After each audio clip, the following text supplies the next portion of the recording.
Hello, everybody, and welcome to today's session.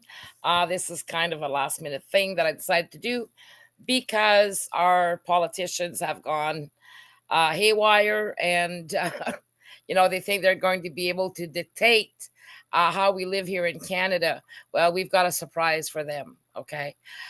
So stay tuned. But first, I want you to listen to a young man that made a speech in 2010.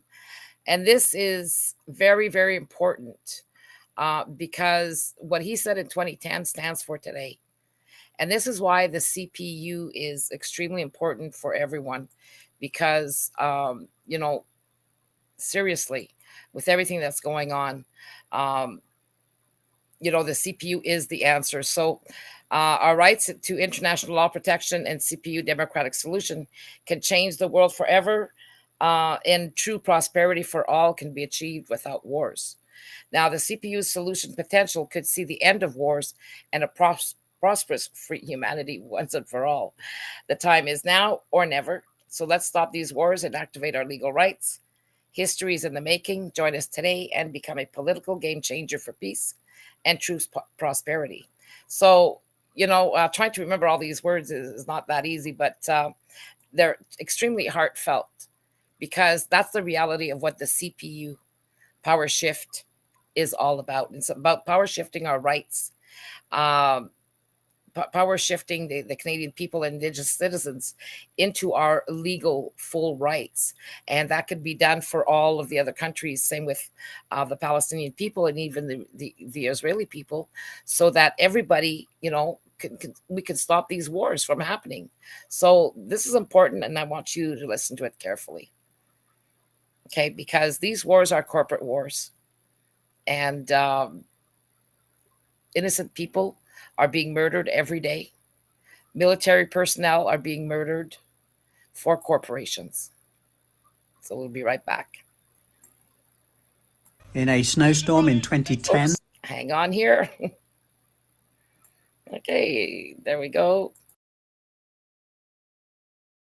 In a snowstorm in 2010, a young soldier named Mike Preisner, speaking without notes, became a legend with a spontaneous speech which identified the gulf between the real America and the America of the military media industrial complex. Every word he said echoes louder than ever today. Susan Brothers, thanks everyone for being here. We're from the organization March Forward, and we're here to say to all those serving in the Army and the Marines and the Air Force and the Navy that you have the absolute right to refuse to take part in these criminal wars, and that's a right that all of you should exercise. You have no reason to go put your life on the line and kill and die for profit. We've been to Iraq, we've been to Afghanistan, and we know what these wars are really about. And we joined the military for many reasons. Because we need a college education, because we need a job, because we need health care. And then we joined the military, and they tell us that our enemies are poor people in caves in Afghanistan, or poor people in the deserts of Iraq. But we've been to those countries, and we know that our enemies are not other poor people abroad. Our enemies are the people that laid us off from our jobs, that denied us health care, that make it impossible to get an education. Our enemies are not in the poorest countries on the planet, but right here in the richest one. Now these wars, the occupations of Iraq and Afghanistan alone, are costing over $700 million every single day.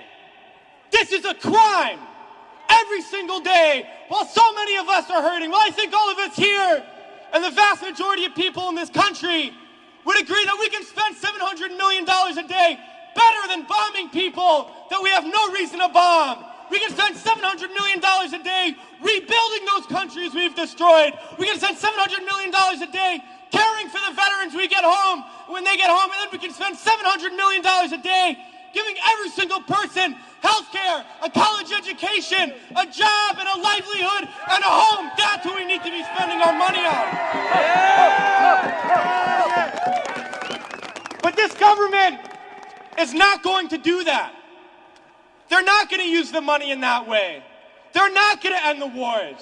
And they're not going to do it because it's not our government. It's their government.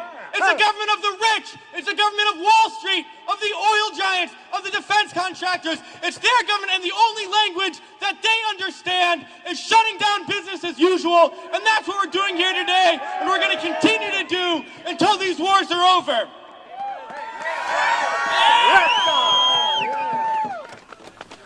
Well, it's crystal clear now that these wars are going to continue and expand and go into other countries. That is the trend. That is what we know, that there is perpetual war, and it's only going to stop if the people stand up and stop it. And that's what we're going to do, sisters and brothers. And a lot of people ask me, what do we do? Because we all know things are bad.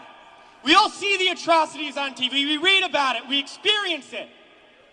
People always ask, what do I do? Because we always want to know what to do. Do we vote? Do we support a politician?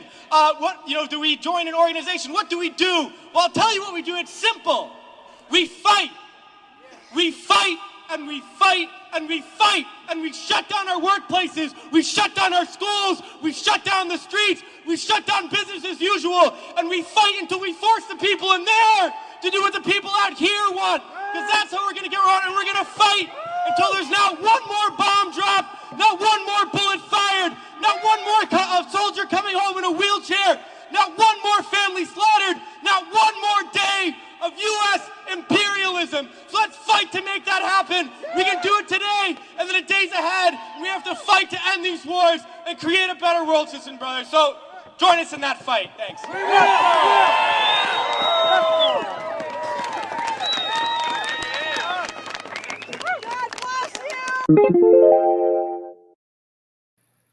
Okay, so that was really, yeah, Pierrette, you're right. Wow, like totally amazing. But this was in 2010, and nothing has ended since. Why? Because the machine just keeps plowing through. And until we, the people, rise, nothing will happen. Now, we don't need to shut down our schools and everything else. The CPU has a solution for that. Okay, we can do this peacefully. We just need to send a message loud and clear to our politicians, because right now, with the emergency measures being said that they could not bring out the emergency measures during the convoy because Canada did not meet its obligations under emergency measures. Okay, and there was no risk to the nation. So a little bit later, I'm going to be reading some of these things to you, just to show you. And to fully understand, this is going to be a little bit of a long session, but to understand what's happening worldwide, you need to have a clear picture. Because if you don't know what's been happening behind the scenes, what's causing countries to uprise, it's all related to infiltrations by our governments. So it's not just the US, okay? It's the Canada, the US, the UK, France, Germany. The G7 G7 to the G20 countries are the ones involved in this. And this is what you're going to be seeing today. I'm going to show you another video that kind of tells you about all the coups that have happened. But at the same time, I'm just going to show you a little bit of what the interference is. All of the chaos that's happening in South America, in Africa, everywhere. Now it's what they don't talk about in this video is what's happening because of Israel. So Israel is part of the coups, okay? And the Israeli people, the Jewish people, are being used against everybody else to create wars, all surrounding Israel and Palestine. So, all of this information is extremely important, that you know exactly what's happening, because now we've got France, who is threatening adding a military to the Ukraine because Russia is winning the war. Now they're going to advance. So between the United States and France and the UK being involved full-fledged, and Canada participating in this, we're going to end up with bombs on our heads if we don't stop our government right now. If the people do not rise and say, hey, we do not support our rogue government, under this globalization, and what they're trying to do is control the entire planet, and how they're doing it. It's really hard to for people who don't see what's going on at the international level to understand all this. But you need to know that the Canadian People's Union, the PowerShift movement, is about all of us standing together in our legal rights to be able to change things forever. And we can do that. And we're at that time right now. History is in the making. We need to be on the right side of history. And we need to be able to make sure that our government complies with our demands, the people's demands. And this is legal worldwide. So after I'm going to show you this 20-minute video, then you'll be able to see exactly what I'm talking about here. Okay? Because this has continued to happen ever since. So I'm just going to go and get this video. Okay. Now. And we'll play this, and we'll be right back after. And I want to read you all of the legalities at the international level that our governments cannot do.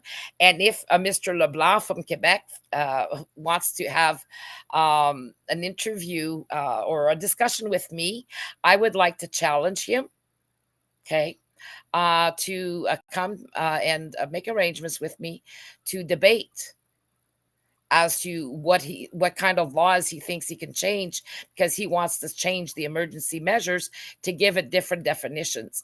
Well, there's specific definitions at the international level, and it's explained in the Syracuse Principles and the Johannesburg Principles. So there is a guide to our rights and where the government can and cannot infringe. And the documents we'd have would knock him on his ass. And it would also knock the entire parliamentarians on their butts, because the law is the law. And now the international governments are starting to rise, the countries, excuse me, are starting to rise against a global coup d'etat. Okay, so they're going in for a global coup d'etat, and this is where we, the people, need to rise. So we need to become that young man. Okay, so please bear with me with this one, and then you'll kind of understand all of the chaos that's going around. Unfortunately, there's some things missing in this video, and if you look, he finishes off with Gaddafi. One thing that you need to know is that the people of Libya forced the military that had taken over to release Gaddafi's son because they wanted him as their president. Okay, they had more faith in the Gaddafis than they had faith in the takeover government that was placed in there. Okay, so I'll be right back. Enjoy. There's a weapon that powerful countries use to get rid of leaders they don't like, leaders from other countries. It's called a coup. It's a French word that means a punch or a blow, because it kind of means coming in and forcibly punching out a government from power. No elections, no process, just power being seized. Just someone being pushed out and someone being put in. Coups happen in so many different ways, but I want to show you how the coup has been used by the United States of America as a tool to get what they want on the world stage. So let me walk you through some of the major US-led coups over the years to show you that while it sometimes seems like we live in a world full of order and rules, the reality is that the most powerful countries will often get their way by whatever means necessary. Okay, so here's how I'm defining the US-led coups that I'm going to put on our list here. Number one, they were successful. There's a lot of failed coup attempts. We're leaving those out. Number two, there must be at least one US government official involved in the coup. And number three, we need concrete evidence that the US was actually involved, not just speculation. While the US has been involved in tons of regime change efforts around the world, we landed on a much shorter list. These are the coups that I think best exemplify how this tool has been used for international power over the years. Let's start here. In the independent country of Hawaii. It's 1893, and the US is feeling like the Hawaiian Queen is a threat to American control over sugar. It's sugar that's being grown by the descendants of white American missionaries who had settled in Hawaii over the years. So the US sends a military ship with hundreds of troops to show up to Honolulu, and they overthrow the queen, installing one of those descendants of the Christian missionaries, Sanford B. Dole, as the new president. Notice his last name? Yeah, this coup was one of the US's first, and it set the stage not only for the new Hawaiian president's family to grow their powerful international corporation, which was based in Hawaii, but also for Hawaii to be annexed, to become a part of the United States. I made a whole video on this coup because it's pretty wild and there's so much going on here, and it was really a turning point in showing how the US could remove leaders from power in faraway places, something that they start to do a lot more of. We're going to move on to the next coup, but I need to thank today's sponsor who makes these videos possible. Thank you, NordVPN, for sponsoring today's video. I've started using NordVPN for a lot of different things. When I'm traveling, I connect to the internet via the United States so that all of my accounts don't freak out thinking that I'm someone from another country logging into my accounts. Oh, and by the way, that allows me to watch Netflix from different countries as well, which is kind of cool. But it's more than that. It is a password manager. It is a malware blocker. It blocks annoying ads. It helps you encrypt files. It provides all these layers of extra security, which more and more is something that we all need. And the best part is you don't have to be a technical person to do this. It's one click away and you have all of this protection, or you can have it just connect automatically and you just have it running in the background. And not just for one computer. When you sign up for Nord, you can get up to 6 devices that are all protected by Nord's many different layers of security. And at the end of the day, you don't have to take my word for it. You can go try it out, and if it's not useful to you, you get all your money back for 30 days. So it's a trial period. Oh, and NordVPN just turned 11 years old, and so if you click the link in my description, it is nordvpn.com/Johnny Harris. For a limited time, you will get a free mystery gift. Not totally sure what it is, but who doesn't like a free mystery gift? Thank you, NordVPN, for sponsoring today's video. Let's get back into the map. I gotta get out of here because things are about to heat up. We got a lot more to cover on these coups. The next coup has to do with Spain. Well, actually more like Spain's colonies. Spain's glory days have come and gone. They are a declining empire, and there is major resistance in their colonies, especially in Cuba, Puerto Rico, and the Philippines. Meanwhile, the US is a rising empire, and they already are pretty uncomfortable with Spain having colonies 100 miles off their coast. But at the same time, they don't love the idea of true independence for places like Cuba or Puerto Rico. These are strategic islands right in the US's neighborhood. And, like Hawaii, American companies have money invested, particularly in Cuba. Independence might mean them getting kicked out. So the US delves into this fight between Spain and their colonies. They use the explosion of an American Navy ship as their excuse, even though it was likely an accident, not an attack. But sometimes stories matter more than truth. So the US sends in troops to liberate the rebels fighting against their Spanish colonizers, promising them independence. Not only in Cuba and Puerto Rico, but later over here in the Philippines and Guam. These local uprisings eventually drive out the Spanish. And in all of these cases, the US reneges on their promise to give independence to these locals. And they figure out ways to govern Cuba and Puerto Rico indirectly themselves. The US has just piggybacked off several independence movements to enact several coups at once, allowing them to install pro-American leaders and a Navy base in Cuba, and eventually annexing Puerto Rico and Guam, which they still control, and the Philippines, which they held for 48 years. Again, I made a whole video about this one too if you want to go deeper. Anyway, we gotta move a little quicker here because we're not gonna get through all these coups. Let's move on. Okay, so we're over here in Nicaragua. It's 1909. There's a bunch of powerful American companies here, but a new president comes to power vowing to regulate them. The US is not going to let this happen. So the Secretary of State starts spreading rumors to smear this guy, this president, saying that he's building a canal that would compete with the Panama Canal. But really, they're just upset because Nicaragua's taking loans from Europe. The US keeps painting this guy as a war criminal and someone worthy of being thrown out. So push comes to shove, and the US sends ships to both of Nicaragua's coasts. They assemble a bunch of Marines in Panama, basically just flexing on Nicaragua and telling the president to step down. And the benefit of being a rising superpower is that it worked. He has no choice but to step down. And soon, a leader that the US likes comes to power. The coup is complete, and really, this is the first of many instances of the US meddling in Nicaragua. A few years later, the US is back in the region for another coup in next-door Honduras.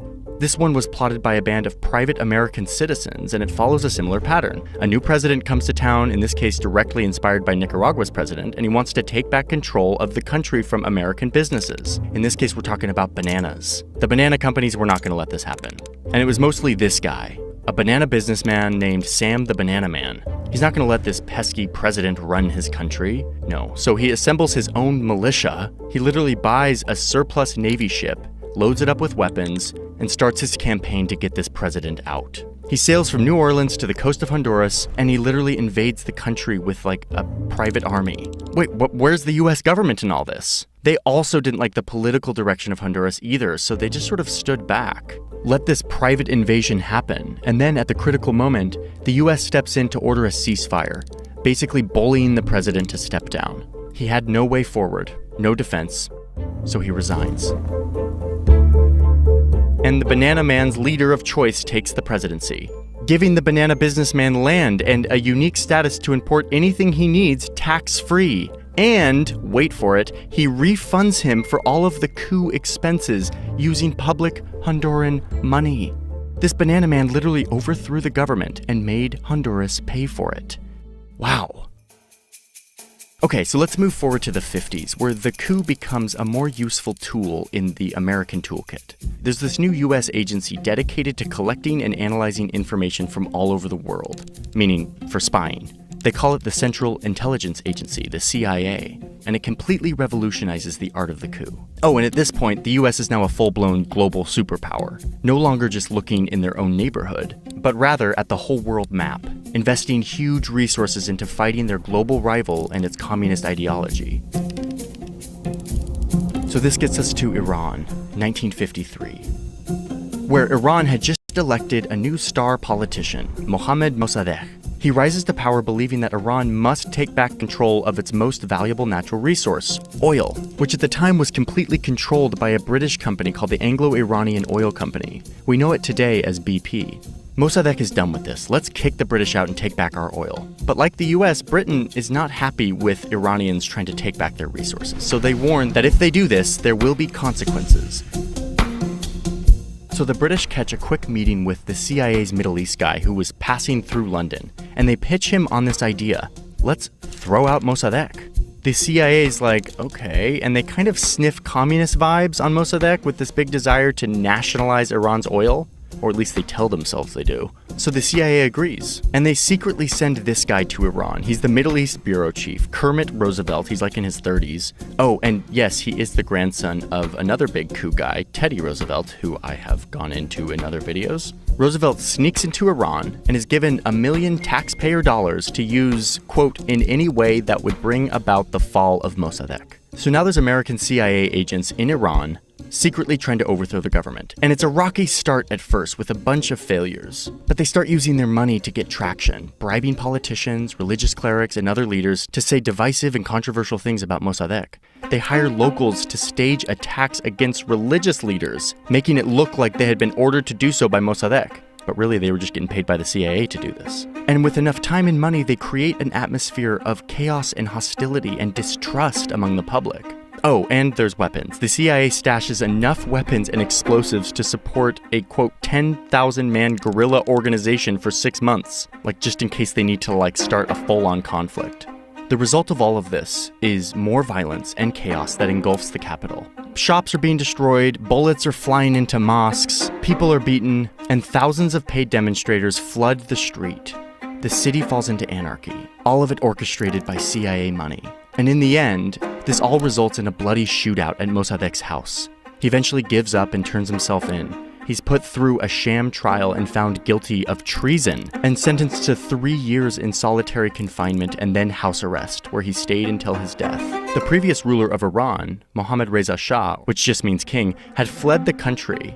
But now, with the democratically elected Mossadegh gone, and with the backing of the US and UK, he could charter a flight back into Iran and take control.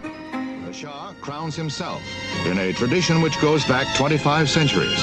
His title is King of Kings, and he becomes Emperor of his nation. The US really came out on top here. They got what they wanted. They now have an American-friendly dictator in a powerful country in the Middle East, who is now welcoming American oil companies to get in on one of the largest oil reserves on Earth. Under the Shah, Iran becomes a brutal police state. He executed military officers, student leaders, anyone associated with Mossadegh. He set up a secret police force, and life was brutal. So brutal that in 1979, the frustration of Iranians burst forth in mass protests that ran the Shah out of office and replaced him with an inspiring new leader who would turn Iran into an Islamic republic, built in part off a foundation of resentment for the US having meddled in their country. The Islamic Republic has held power ever since, and has morphed into the oppressive theocracy we know today, though maybe not for long. Before we go on, a quick reminder that all of these coups, these plans to overthrow leaders in other countries, did not require American votes or consensus or approval of Congress. It was usually just a few key men in government buildings in Washington, D.C. making this happen. These people would go on to define the Cold War and shape so many covert operations around the world that many of which we'll never know about. Okay, let's keep going. The next year in Guatemala, the CIA tried to pull the same playbook that they used in Iran, once again targeting a leader that the people had elected, but who wanted to take back the country's resources for the people, to break up these American monopolies that controlled the country's electricity and railroad. The president even starts to seize land from one massive banana company. It was often unused land that he wanted to redistribute to the locals who could farm it and feed their families, and hopefully climb out of the system of endemic poverty in the country. Once again, I made a whole video on this, the geopolitics of bananas in Central America. But the fact is that the US decided that they had to defend the banana companies, or else more communist reforms would spread. So the US President and Secretary of State ordered an overthrow, and the CIA got right to work. The CIA hand selects a leader that they want to be in power. And then they start giving equipment and training to a bunch of Guatemalan exiles and private soldiers. They set up a secret operation base on the outskirts of Miami. They start delivering weapons to the Panama Canal. But like the other coups, it can't just all be about weapons. They gotta own the information space. So they create a radio station that sounds like it's a local Guatemalan radio station, but really it's being operated out of a small town in Florida. And they start publishing fake news about an uprising, unrest, a rebellion. And then, at the same time, the fighters that the CIA had trained and armed invades Guatemala. Pilots start dropping bombs on fuel tanks and military posts and airports. But they weren't starting a full-on war. They weren't trying to cause real damage. They wanted it to feel like a domestic uprising, like a war was on the horizon, to freak people out. And for many, it totally worked. They thought that this was a real uprising and had no idea that the CIA was behind it all. But the president knew what was up. He had messed with the USA, and now he's hearing about it. Military leaders in his circle are feeling the pressure from the big bully from the north, and they turn on him, and he eventually surrenders. On his way out, the president addresses his people, makes it very clear that, quote, the United Fruit Company, in collaboration with the United States, is responsible for what is happening to us. And just like that, one president is out, and the hand-picked CIA option is in. This new regime is brutal and goes on to do horrible things. Detaining people they thought were communists, killing prisoners, breaking up labor unions, and in the process, restoring the banana company's land, and ensuring that they maintained their hold on this economy. This kicks off an era in Guatemala of more political assassinations and instability, something that still plagues the country today. And yet to this day, there is no evidence that the Soviets were ever slightly interested in Guatemala. Communism was once again the excuse, but really this was about securing American business interests, tearing a country apart for bananas. Bananas taste the best and are the best for you. All right, let's go to Africa. So it's 1960 here in the center of Africa, a country called Congo. They just gained independence from Belgium, and they have an election. And this guy, Patrice Lumumba, wins, becomes the prime minister. But immediately, over in Washington, the communist alarm bells instantly start sounding off. Because we're in the middle of the Cold War, and Congo is a place full of tons of natural resources, including loads of uranium, the main ingredient for nuclear bombs. This is at a time when Americans are keeping gas masks next to their bed and have hordes of canned goods in their basements. And officials in Washington can't risk Congo falling into the influence of the Soviet Union. So they start focusing on this prime minister. The CIA director called him, quote, an urgent and prime objective that should, quote, be a high priority of our covert action. So they pull a more political coup than the ones before. They start allying with Lumumba's political enemies and Congo's former colonizer Belgium. They bribe politicians, they fund protests and labor movements, and they circulate propaganda, similar ingredients to the previous coups. And when the moment is right, all these bribed politicians do what the CIA asked them to.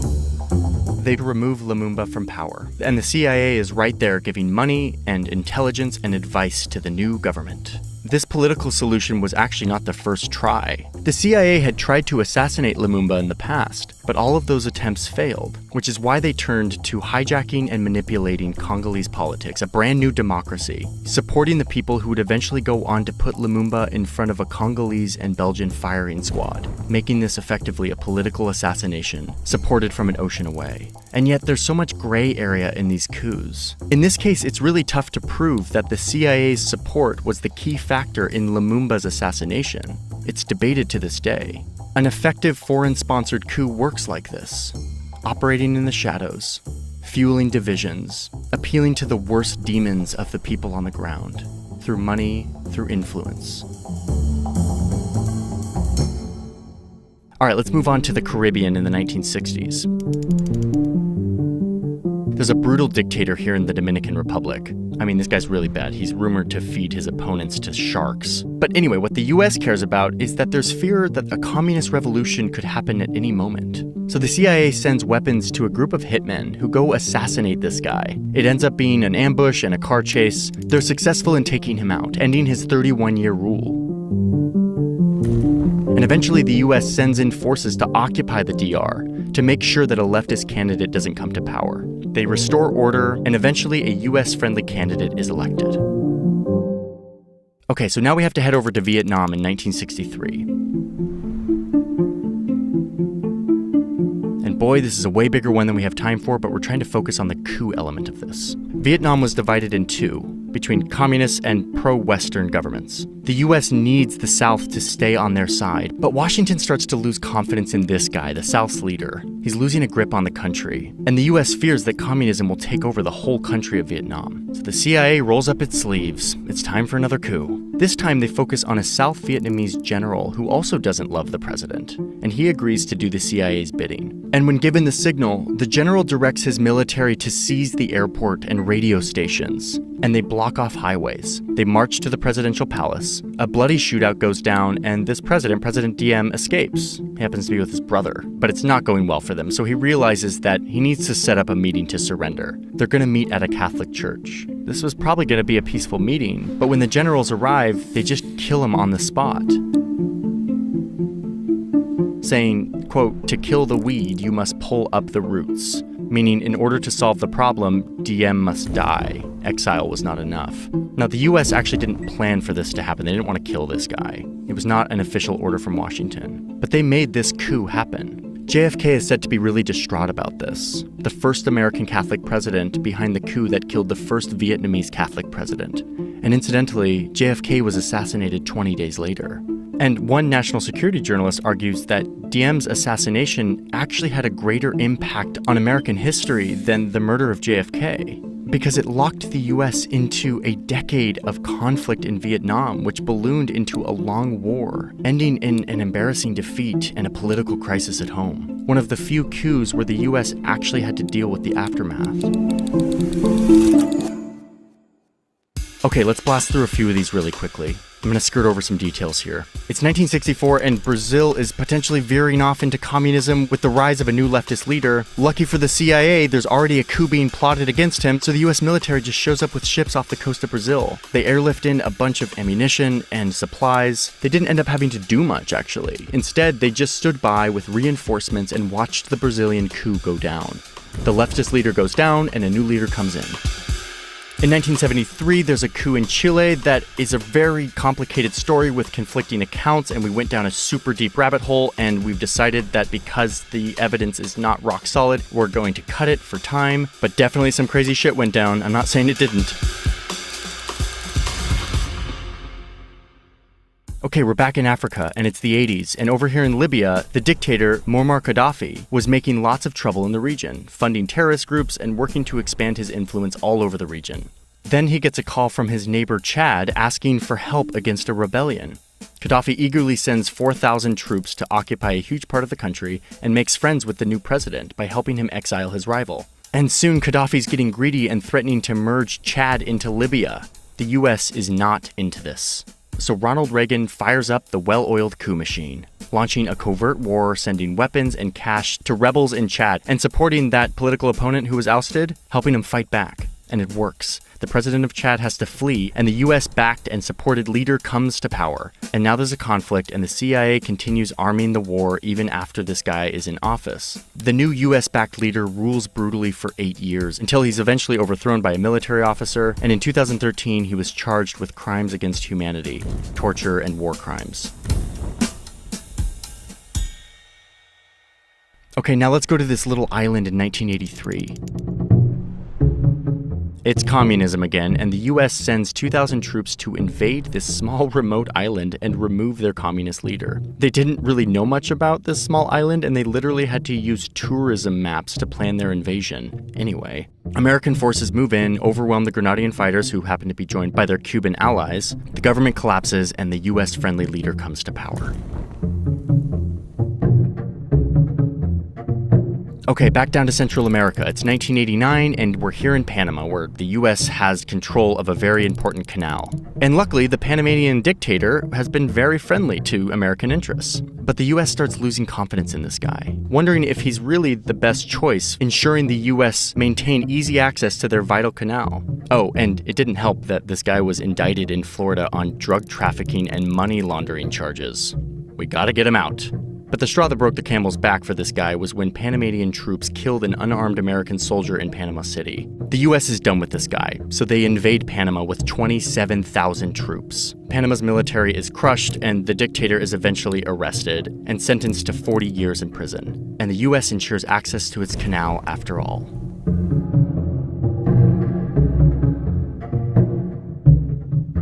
Okay, so now it's the end of the 1980s, and the Soviets are invading Afghanistan. And are meeting resistance from a bunch of fighters from all over the world who have come to Afghanistan to fight back against the Soviet occupation, many of them with fundamentalist religious motivations. But the US doesn't care about their motivation. They just care that they're willing to fight against the Soviets and the Soviets' puppet, the Afghan president. And it totally works. With the help of the US, these fighters push the Soviets back and successfully run the Afghan president out of office. And as he's being run out of office, he forebodingly warns the Americans that if they leave Afghanistan in the hands of these fighters, that it would, quote, be turned into a center for terrorism. And his prophecy was completely fulfilled. Those US-funded fighters were people whose names we know today. Osama bin Laden, Abu Musab al-Zarqawi, the guy who started the group that would eventually become ISIS. Those same weapons that the US sent to counter the Soviets and to effect regime change in Afghanistan would go on to be used against American soldiers years later, when the US was back, orchestrating yet another regime change after 9/11, against the very groups they once enabled. The US would eventually leave Afghanistan, only to find the country immediately falling back into Taliban rule. We're almost to the end of our list, and we're now in modern day. It's 2003, and 150,000 American troops invade Iraq.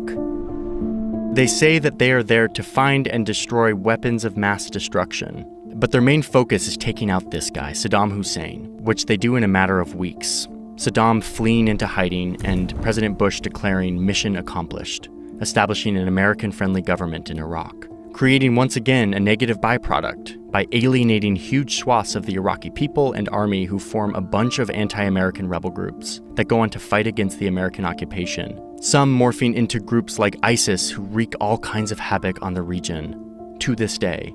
Once again, I made a whole video about this topic, go check it out. Iraq remains a place of deep political instability. Trust in government is extremely low. And the question of how and why we did this expensive, horrific, destructive coup is still something that there aren't really good answers to. Again, you can go watch my video for more on that. And this gets us to the final coup on our list. It's 2011 during a wave of protests spreading throughout this region, trying to take down all these strongmen dictators, one of which was this guy, Muammar Gaddafi, the same Gaddafi we were talking about earlier who's like taking over Chad.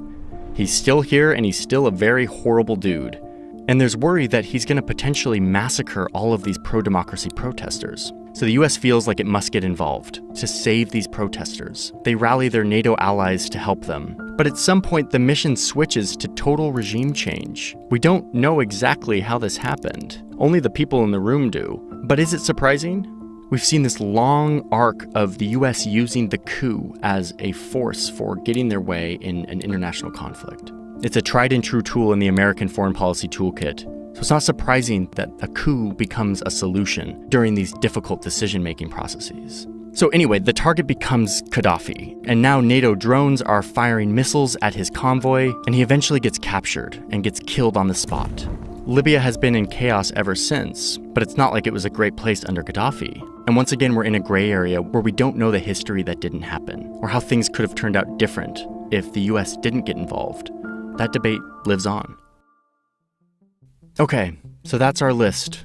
These are our coups that we decided to go over in this video. There are so many more that we could have mentioned. My purpose in doing this broad back-to-back history of American-led coups was so that we can see patterns that emerge. How a rising superpower became really good at removing leaders that didn't align with their way of seeing the world, or in a lot of cases who were not friendly to American business interests. But let's be clear, the US didn't invent this. This is something that powerful countries and empires have always done. What characterizes US-led coups, especially during the Cold War, was how the overthrow of these governments often stamped out new democracies, budding democratic movements, replacing them with authoritarian leaders who would go on to oppress the people with the support and backing of the United States, and in the process, redirecting the country's history.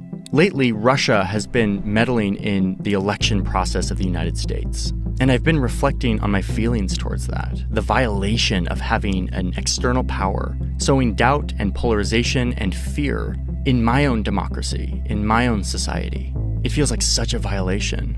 And it is.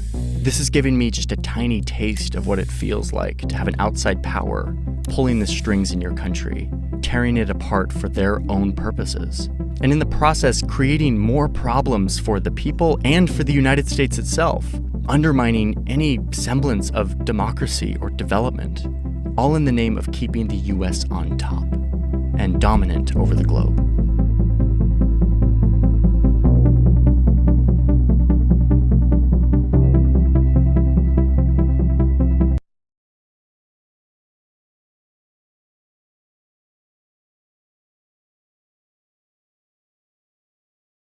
I forgot my mic. So there's there's things that could be debated in that, and I'm glad that you stood there and watched this. But like he said, there's a lot of coups that he didn't even speak about. And one of the coups that the United States and the UK, actually it started from the UK, and this was by the Rothschilds, who was owed money by the UK to him, and then they agreed to create the state of Israel through using the country of Palestine. So this is where we stand today. So when you're looking at the history and what's been going on, it's just amazing to see the dynamics. And now when I said to, be mindful of the word canal. So the Panama Canal was created so that the boats transporting things and the naval ships and all that could go through the canal. And there's a lot of money being invested into that. So now today, if we go back to about 5 to 6 years ago, if you all remember when Harper was in the Arctic and they were looking for oil and gas and minerals and stuff like that. Well, actually, they were not there just for that. Under BlackRock, BlackRock is actually creating a canal on the Canadian side of the Arctic, and but so is Russia. So you have two major countries creating a canal in the Arctic so that they could save money for oil in these tankers, so that they could go around the other way as well. So again, the dynamics there, you can see why the United States wanted to control Russia and stop them from creating their own canal. So again, they're using Canada and BlackRock to be able to do all this, and it's coming at the expense of the Canadian citizens. So when they're creating these wars, we're the ones who are being affected. So or like if you look at all of the coups, it's the people there that were trampled on in the end. Same as with the Palestinians now, and even the Israeli people themselves being placed in danger by corrupt governments and corporations that are trying to control all of the natural resources worldwide. So when you're looking at the dynamics of what why Israel was placed there, it was to go after Iran and the rest of the countries. One of the major coups, I could say not coups, but um, disappointments to Israel and the United States and the UK uh, is the fact that the Arab countries turned their backs on them in regards to what's happening in Palestine. They thought they'd have their support. They thought that the other countries would never charge them with anything. And that's why they've been so cocky. So now Canada is being charged with providing military equipment to Israel. And it was said last week that, oh, no, we don't supply military. BS. They've been supplying military. And you know, the international courts can go all the way back to 1967 if they have to, and there's proof of that in our Canadian government documents. And it's kind of ironic that the Canadian government hasn't uploaded hardly any information on the websites in regards to open government in releasing all of the information that they're supposed to have released. So we have a very hypocritical government, and that doesn't start with Justin Trudeau. That went all the way through since 1982, even before that. So none of our politicians truly work for us, because if they did, none of these wars would be happening.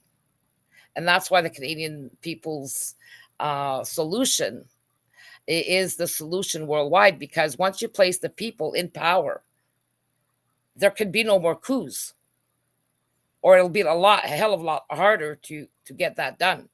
So if the people are in charge and we have the last say, and not allowing our governments to have the last say when something affects us all, then the governments can't go rogue. We're in power. There'd be no reason to, have to take in migrants. We should be helping these people prosper in their own countries. So if they were placed in a true democracy, and this is why the United States, every time they tried to change democracies, they wanted none of that. They want to keep representative democracy or proportional representation, and that it's in itself is a coup d'état against the people's rights. So they created a coup d'etat against our rights. And this is what we're seeing today with globalization. Now, all these other countries that were asking you to please watch and listen to what is being said in court, even though at the international courts, because this is history in the making. This has never happened before.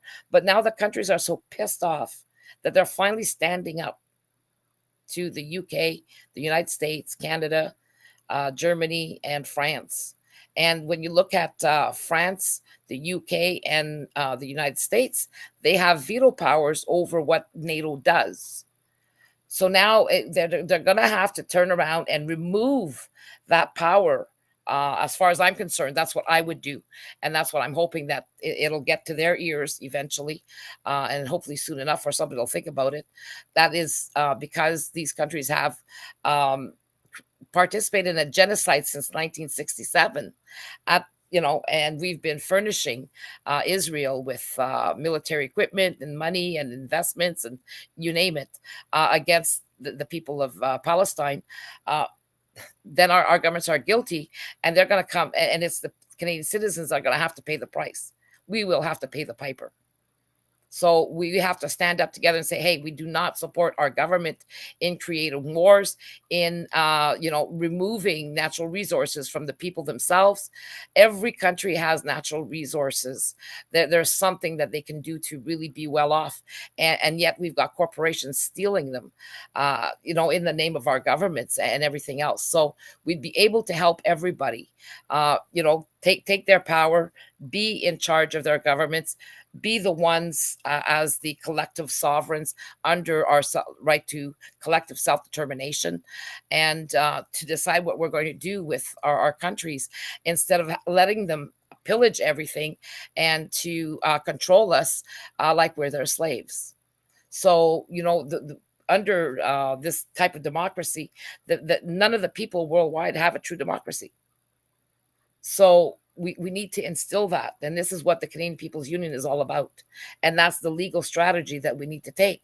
But a lot of countries made sure that the people didn't know about the Syracuse principles, didn't know about the Johannesburg's principles, and that they form a guidance for justices, for the courts to be able to follow, and even politicians, in regards to our rights and not to derogate from them. So now I'm going to pass to a document again that I've put together. And yesterday I was thinking, well, we can just print this and send them off to everybody. Well, hey, it ended up being 594 pages if it's not double-sided. So I thought, well, I'm going to add, instead of just sending a bunch of, the Syracuse principles and all of the debates to Parliament, because in there, they would not be able to stop us from doing anything we truly want online, except for, certain abuses. But what they're trying to come out with, Bill C-63, would get thrown out. Okay, they cannot derogate from rights, and then you wouldn't have this Mr. LeBlanc in Quebec wanting to speak to all of the other premiers across Canada, all the provinces, and see about changing the language of the emergency measures, so that they can create their own definitions, dictate their own things. Well, the documents that we have, that's the international rules. And international law supersedes our national laws, our provincial laws, our municipal laws. Our governments were supposed to make laws in our country so that they can focus more on that and not have everything under the sun included in our charter, but just have a reflection of it. And because what our countries sign at the international level is automatically embedded into all of our constitutions. They all have to follow the rules. It's the same with the UK. The UK, when it left Brexit, there was a court case that had to be had because the people were, they were afraid that the people who were living now in the UK after Brexit would not be protected at the international level. Their human rights would be trampled on because the UK always did what it wanted and ignored international law. And it also ignored international law for countries who wanted to decolonize, or made sure to, like with us, in what led to 1931 was a coup d'etat of our countries, pretending that we were independent. But what happened in 1931, they created the Commonwealth realm. And that's when they convinced all of our premiers that, oh, well, now you'll be able to make decisions above, the imperial government of the UK, which has all control over the monarchs. So you'll get that power. So with us in 1982, we should have been given the power, remove the crown, and place the people with the Indigenous nations by law, because of treaties and everything else and agreements from the past that Canada has ignored. We should be in an equal partnership with the Indigenous nations. And this should have happened worldwide, at least in the 15 countries that are connected to the Commonwealth realm. And that's the problem with this scenario today. So now when you're looking at Russia and what's happening with Israel and the United States telling all of our countries that we need to spend all of our monies right now before the end of 2024 in military equipment, because the United States is ready to go to war against Russia by 2025. So we're looking at a possible war. The Canadian People's Union, our solution, can end this if the people rise in every country, if this gets mentioned at the international level on the kind of partnership we can want, and enforce a true democracy. So this is why we are so important, not just here in Canada, but worldwide, because nobody's come up with that solution. Nobody's really researched everything, but nowhere on this planet or in international law does it say that we don't have the right to self-determine as many times as we want collectively. The people are it states that the people rule, and we can self-determine and decide what we want to do with our natural resources, like take them back. And this is why the United States has been making coups everywhere, so natural resources never go back to the people. Okay, they'll kill off the ones heading this first. And that's what that means to them so much that they want to control all the natural resources. In Canada right now, they've purchased most of our big corporations, and they're the ones who handle. There was a 4-year a hostile takeover of our bullions, and now it's controlled by an American company. So, most of our assets are there. But if we were to self-determine collectively, we would have properly. And the only thing we're missing is that in 1982, they never gave us our referendums to see if we accepted the Constitution or to say what kind of type of governance we wanted. That was never done. So we only need 2 referendums, one on the Canadian side and then one on the Indigenous side, and see if we'd accept coming together in a Constitution as equal partners, and also retain veto rights over our government so that they never go rogue again. So if everybody followed suit, I think we'd have a more prosperous humanity, and be able to help each other out. None of the people want any wars, except for the governments and the ones controlling them through money and power. So this is what this means, people. So I'm going to read to you some of the information in regards to that. So I'm just going to do a share screen here.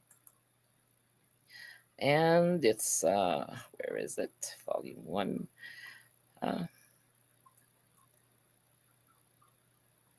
Okay, international law.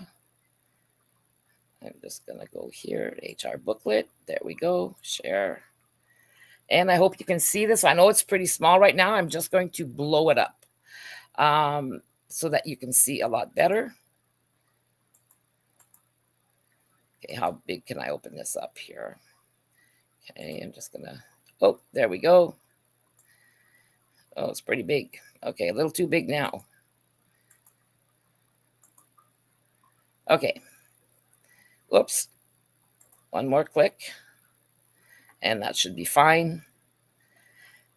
Now, if you look at this document, it's pretty comprehensive. It has right here, on the slide here, you'll be able to see 594 pages. But what I want to come back with is this here. It states, it's like a guideline. So here, assembly during states of emergency and armed conflict. So this brings us back to the convoy. Okay, and what they can and cannot do. And this is what Mr. LeBlanc is going to have to shove up his nose, because he can't do what he thinks he can do. And neither can any of the Canadian politicians, nor the Minister of Justice, aka Attorney General. So here it says, assembly during states of emergency and armed conflict. While the right of peaceful assembly is not listed as non-derogable in Article 4.2 of the Covenant, other rights potentially applicable to assemblies, such as those enshrined in Articles 6, 7, and 18 of the International Human Rights, are non-derogable. Non-derogable means that these here, they can never deviate from, even in times of war or emergencies. It doesn't matter which excuse. And if they're going to derogate from it, they have to prove that it's actually going to harm the country as a whole in itself and destroy the country. So that's why Justice Mosley had to go back and say, no, the Canada was not allowed to insert the emergency measures. And neither were the provinces able to insert the emergency measures, except for short periods of time during the whole pandemic, or the claim of a pandemic. So here it says, state parties must not rely on derogation from the right of peaceful assembly if they can attain their objectives by imposing restrictions in terms of Article 21. So Article 21 is one of the hugest protections we have. Okay, and they explain what that means. And all of the countries have to follow this. And if they don't, that's how they can get brought up on charges. And in regards to Canada, and the extra things that Canada signed on to show off and think they were too cocky to be able to be brought to court. Well, now they're going to find out they're not immune, and they have absolutely zero immunity, because this binds the crown, and every superior, everybody who's worked as a superior is going to be guilty of any offenses that were done, even at the lower levels. So if states derogate from the covenant in response, for instance, to mass demonstrations that include acts of violence, they must be able to justify not only that such a situation constitutes a threat to the life of a nation, but also that all measures derogating from their obligations under the covenant are strictly required by the exigencies of the situation and comply with the conditions in Article 4. Now, the United Kingdom tried to use this a lot of times, use the emergency powers, and they only won a couple of times when it was in regards to bomb threats and things coming in from terrorist organizations from out of the country. Other than that, they couldn't. They have a hard time being able to use this for the simple reason that you can't impose that, because by imposing that, you are punishing the rest of the population. Therefore, and it does not instigate that the country is going to be, how can I say, in danger. Okay. So, okay, where was I here? Okay, but also all measures derogating from their obligations of the covenant. Okay. So I've read all this, but the life of the nation is huge. Okay, they have to really prove that it would affect the life of a nation, and that only has a few circumstances. So now we're not going to bother reading this, but relationships under Article 21 and other provisions of the covenant and other legal regimes. The full protection of the right of peaceful assembly depends on the protection of a range of rights. Use of unnecessary or disproportionate force or other unlawful conduct by state officials during an assembly may breach Articles 6, 7, and 9 of the covenant. Now, all of the police officers and the government should be charged with this in regards to what transpired at Parliament, because they couldn't, even if an assembly gets rough, it has to be really, really bad before they can try to stop it. But and at the same time, they can only take the people that are causing the havoc out of there so that the rest can keep doing their protests. So, an extreme case in which participants in peaceful assemblies are subjected to unlawful force or conduct as part of a widespread or systematic attack directed against any civilian population may also constitute, where the other relevant criteria are met, a crime against humanity. Now, let me be clear that when I'm talking to you at this level, I am not a lawyer, but we can figure out the law, see what it says. I have every right to discuss with every other Canadian citizens, either online or offline or face to face. It doesn't matter, because I'm activating my civil and political rights to self-determination and to also my rights under the covenant of non-derogation, under the Syracuse principles and the Johannesburgs. So they can't stop me from discussing this with you, and then they can't stop us from talking about the law or giving ourselves, opinions and thoughts about how we can do things, because it's our strategy, and they're not allowed to try to stop us from doing that. So anyways, here it says an extreme case in which participants in peaceful assemblies are subjected to unlawful force or conduct as part of a widespread or systematic attack directed against any civilian population may also constitute, where the other relevant criteria are met, a crime against humanity. Like, this is serious, people. Okay. And if the Canadian government thinks it has immunity against all this, they're going to be in shock. Now, restrictions on people's ability to travel, including abroad, okay, that's taking a plane or going to another province or whatever, leaving your city, in order to participate in assemblies, marches, or other moving assemblies, may violate their freedom of movement. Okay, so by trying to stop people from doing that, they're stopping their right of movement. So it's the same thing as when a special rapporteur wants to come to Canada to look at the offenses Canada is doing, and Canada refuses them entry. That is, again, a violation. But so far at the international level, nothing major has happened to really penalize our countries, but that is changing. And that's why we are in we are making history, and we've got countries finally standing up for human rights and international law because they want to destroy all of our rights, all of the international law for world law. So if you've been following what's happening with the WEF and all that and what they're trying to do, it's just amazing. So now official decisions restricting the exercise of assembly rights must be open to legal challenge in a process that meets fair and public hearing requirements. 14.1 Surveillance of those involved in assemblies and other data gathering activities may violate their right to privacy.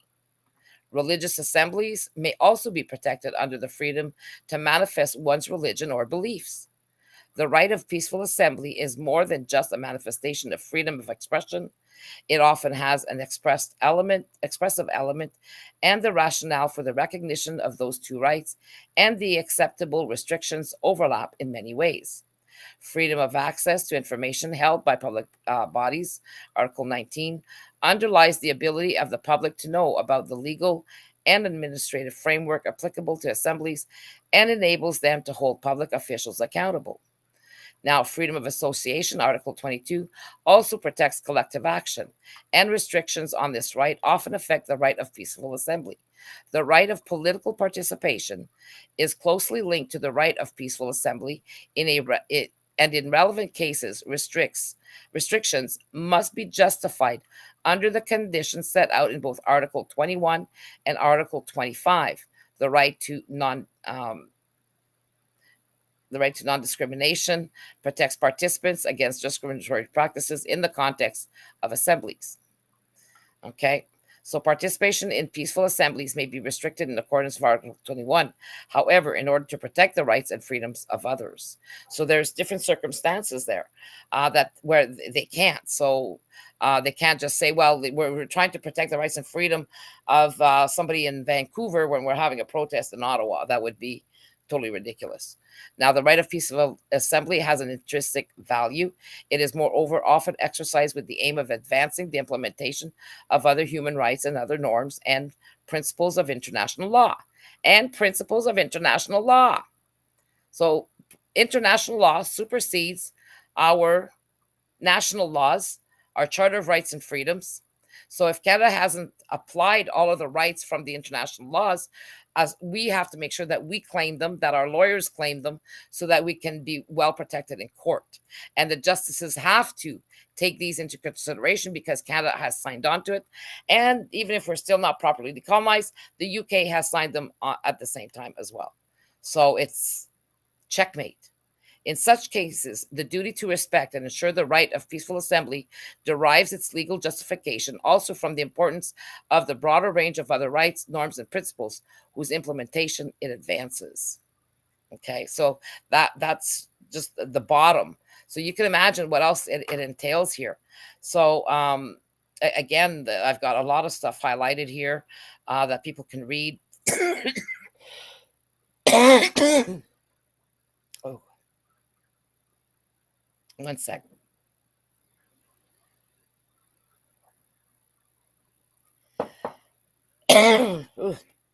Now, let me. This here is important here. Firearms are not appropriate tools for the policing of assemblies. They should not have any guns. They must never be used simply to disperse an assembly. In order to comply with international law, any use of firearms by law enforcement officials in the context of assemblies must be limited to targeted individuals in circumstances in which it is strictly necessary to confront an imminent threat of death or serious injury. Well, they'd have to have a gun in their hands or something dangerous. Now, given the threat that such weapons pose to life, this minimum threshold should also be applied to the firing of rubber-coated metal bullets. They're not allowed to firing rubber-coated metal bullets. Where law enforcement officials are prepared for the use of force or violence is considered likely, the authorities must also ensure that adequate medical facilities are available. It is never lawful to fire indiscriminatorily or to use firearms in fully automatic mode when policing an assembly.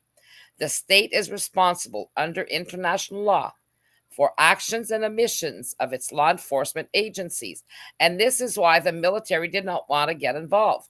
With the view of preventing violations, states should consistently promote a culture of accountability for law enforcement officials during assemblies.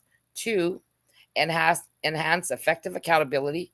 Uniform law enforcement officials should always display an easy, recognizable form of identification during assemblies. So it goes on, and it also has requirements for lawyers. Okay, so this whole document together encompasses our rights that we have, and also our rights to self-determination, collective self-determination. And nowhere does it say that we can't collectively self-determine together as many times as we want. And but it does say that we need a government so that nothing goes haywire. Yes, we need a government. I totally agree with that. But nowhere does it say that we cannot have veto powers over our governments and the final say.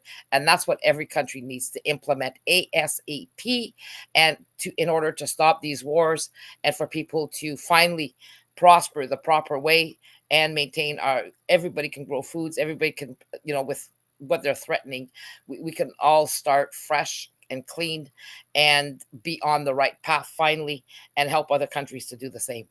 So now, if you want to know truly what the CPU is about, we're going to have, I already posted this on our, this thing here, the whole document, but I still have to add a few more things, and then make it, so that it's easier for our parliamentarians to read and to understand, because they need to understand this, they need to see this. And but for our members, we've got it on our website that you can print and download. But I would suggest that you download that. When you print double-sided, so this way it only gives you a 300-page document or so. So anyways, this is really, really important. It gives us all of our rights and exactly what the governments can and cannot do in regards to emergency measures. And there's tons of precedents worldwide where countries were penalized for it. And if our governments don't start listening to us, they will be faced with a lot more. We're going to be faced actually with a lot more legal action from the international side against our country. And it's the people that are going to be holding the bag. So we need to stop our governments right now. We need to find a way of doing it legally. And legally is for everybody joining the CPU, so that we can be heard at the international level, and then make sure that we are not penalized for the sake of our rogue government and all of the politicians, that have transpired in Canada since 1967, and even before that.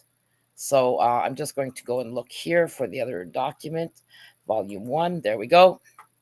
Now, this is a document that Jen and Richard put together, and everybody, the CPU team.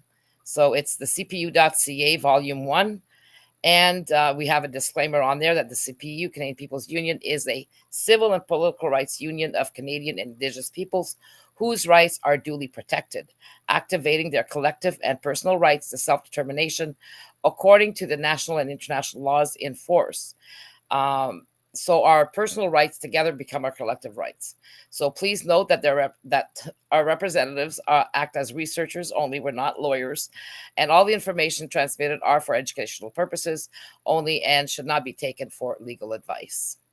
Okay, but we're allowed to talk legalities amongst ourselves and online, and in regards to my addressing every other Canadian citizen, because each and every one of us is a 1% shareholder, co-owner of the Crown of Canada.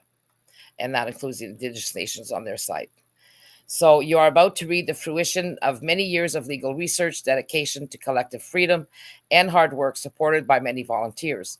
Join us in creating the most significant positive political change in Canadian history, the era of collective sovereignty and true freedom. Because freedom, first of all, freedom isn't free, because there's a lot of work to maintain that freedom that goes into there. And what determines a free people or a people dictated by a dictatorship is who makes the decisions at the end of the day. And if it's the people that say, okay, we accept this from our government, then we are the final decision makers, or we can say no. And that's how free we will be. That is true freedom. Whatever they've given us so far has never been freedom. Excuse me. Oh, now you'll see that in volume 1, this is the CPU's National Collective Civil and Political Rights Intervention Strategy. And I'm not sure if, hang on here. I'm just going to answer this. Hello? Oui? Oh, really? You can't see it? Oh, good Lord. Okay. Thank you. Okay, sorry, everybody. It's a good thing I knew I should answer this because you're not seeing volume 1. And this is a little discrepancy we have with our, oh, yeah, look at that. Okay, where is it now? I have it here. Oh, International Bill of Human Rights. Okay, so I'm going to go share. Stop. I'm going to do this. Stop share here. Okay, and now we're getting sorry about that, people. Jeez. Okay, screen share. Now we're going to go back to volume 1. There we go. Now let's see. I'm going to look at the screen. There we go, everybody. So I'm going to go back and show you. Okay, where am I here? Right there. Okay, so anyways, this is what it looks like. I'm going to come down here. Okay, the CPU.ca, volume 1. Disclaimer, that's what I just read to you. It's a good thing I wasn't too far gone. And thank you for Jen for calling me. Okay, so anyways, we're going to move on here. And so you have a word from me here, an introduction, many reasons to PowerShift to freedom, chapter 2, Canadian history and coup d'etat by the governing bodies. And, they've done a really great job of this. And I couldn't believe that we had done so much work when you start looking at this and then trying to condense it for people to read and understand it from law and everything else. It's just amazing. So we have it in French. And this is, to print it, it's 90 some pages. And it's actually in English and French. You could go ahead and just print the English version if you want, or the French version. So here from me, as dear shareholder, lawful shareholders and co-owners of Canada, yes, that's you. I'm speaking to every Canadian citizen. Now, Canada's actual lawful shareholders and co-owners are all around you, regardless of skin color or religion. They are business owners, public servants, family members, friends, colleagues, retirees, your kids and grandkids, and every Indigenous person. Together, we are the proud owners of the country's biggest and most lucrative business. Canada Inc. We could even be entitled to dividends from exploiting our natural resources, ensuring no one would know poverty or hunger, and everyone could be well cared for. In 2023, why can't we rejoice in our wealth and power as a nation? So all of our natural resources, when I did the research back in 1904, they were saying that they were giving out, the gold mines and the diamond mines and all this, anything that was taken out of the soil. They had made a deal that Canada would get 14%, and 10% would come to Canada, 4% would go to the Indigenous nations. And their buddies would fork in the rest. Okay, so they would get all of that extra funds and prosper from it off of our natural resources, and then deplete them. So you can't remake more gold. You can oil gets remade, but not rejuvenated as much. But once you take out the gold, you take out the gold. Same with any of the minerals. So in 2023, why can't we rejoice in our wealth and power as a nation? So if you can answer that question, you are totally limited and you don't have an open mind. In order to be able to answer that question, you have to have an open mind. And an open mind is we need to change. We don't need to change how Parliament, the whole way Parliament is, or the government. The government has a certain methodology that we need to keep. The only thing we need to change is our position in governance and to have final veto decision making authority. And then together we'll decide what kind of laws we want, or what we want changed. But that doesn't have to happen overnight. It's not a coup d'etat. It's just about putting our rights together. But we will never be able to exercise and put our rights together, as to be able to work this country, if we don't stand with the CPU and sign your Citizens Convention of Consent. And because the government doesn't, we don't need the government's permission. We just need to be recognized at the international level as the people being in power. So by law, and this is what they're talking about. They talked about all last week, and you're going to keep listening to this in regards to the self-determination rights of the Palestinians. And the reason why I'm so interested at the international level is because I want to make sure that the international level understands that the people are the final decision makers in our country and not our politicians. So that right needs to be opened up to the Palestinian people. So we must act against the corruption in Canada by pleading our case internationally and demonstrating how Canada breaches many international and national laws and treaties guaranteeing citizens and Indigenous peoples fundamental and non-derogable national, collective, civil, and political rights. And what happens here is that in our Charter of Rights and Freedoms, and even at the provincial levels, we're supposed to have the same laws right across the country. We have the right to equality, so no province should have better laws or less laws than others, and to have a discrepancy there.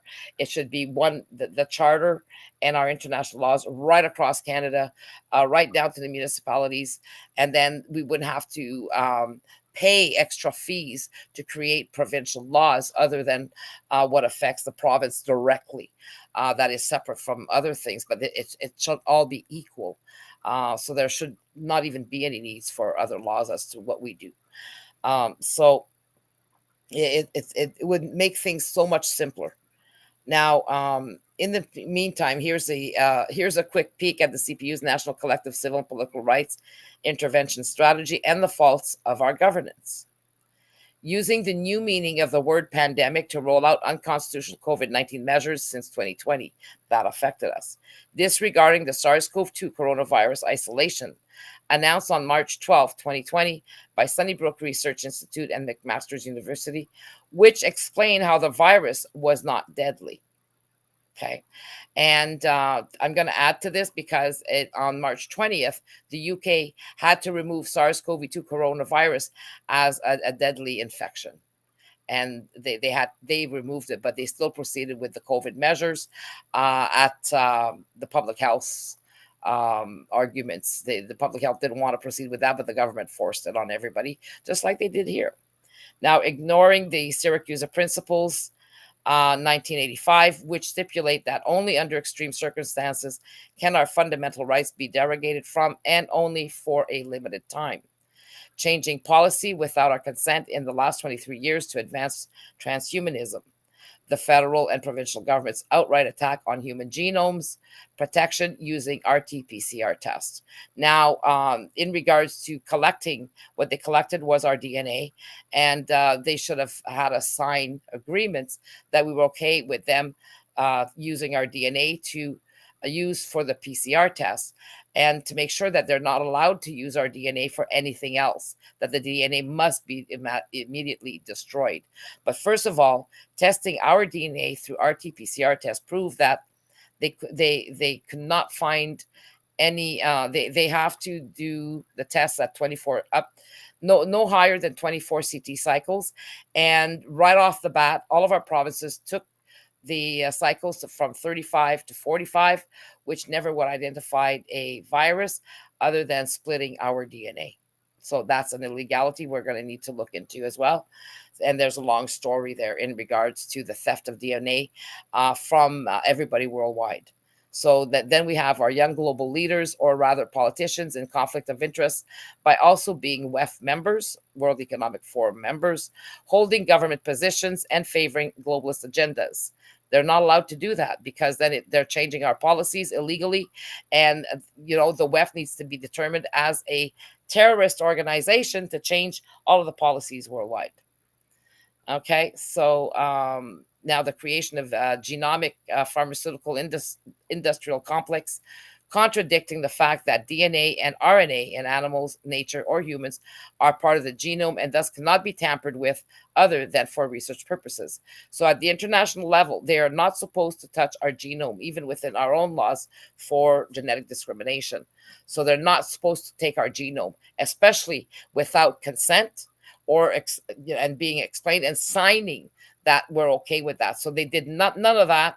That was, and that should hold that they have to bring criminal charges for that. I don't know how we're going to do that yet, but I think we're going to have to go and get our rights before justice is done, because at the international level they're overwhelmed. But at least Canada now is going to be brought on the platform for what it's done to everybody. So unfortunately, the list goes on, and all references will be available when the CPU files officially. Please visit the CPU regularly for updates. International human rights laws are specific. Our rights were not to be derogated from because of COVID-19 or for the benefit of globalist agendas and the elite's enrichment to the people's detriment. The CPU needs to support the support of everyone from all walks of life. Collectively, we are richer and more powerful than we know. But as long as we do not do what we ask you to help us with, which is reach every Canadian citizen to sign their convention of consent and to work together to be able to make our governments do what they're supposed to do.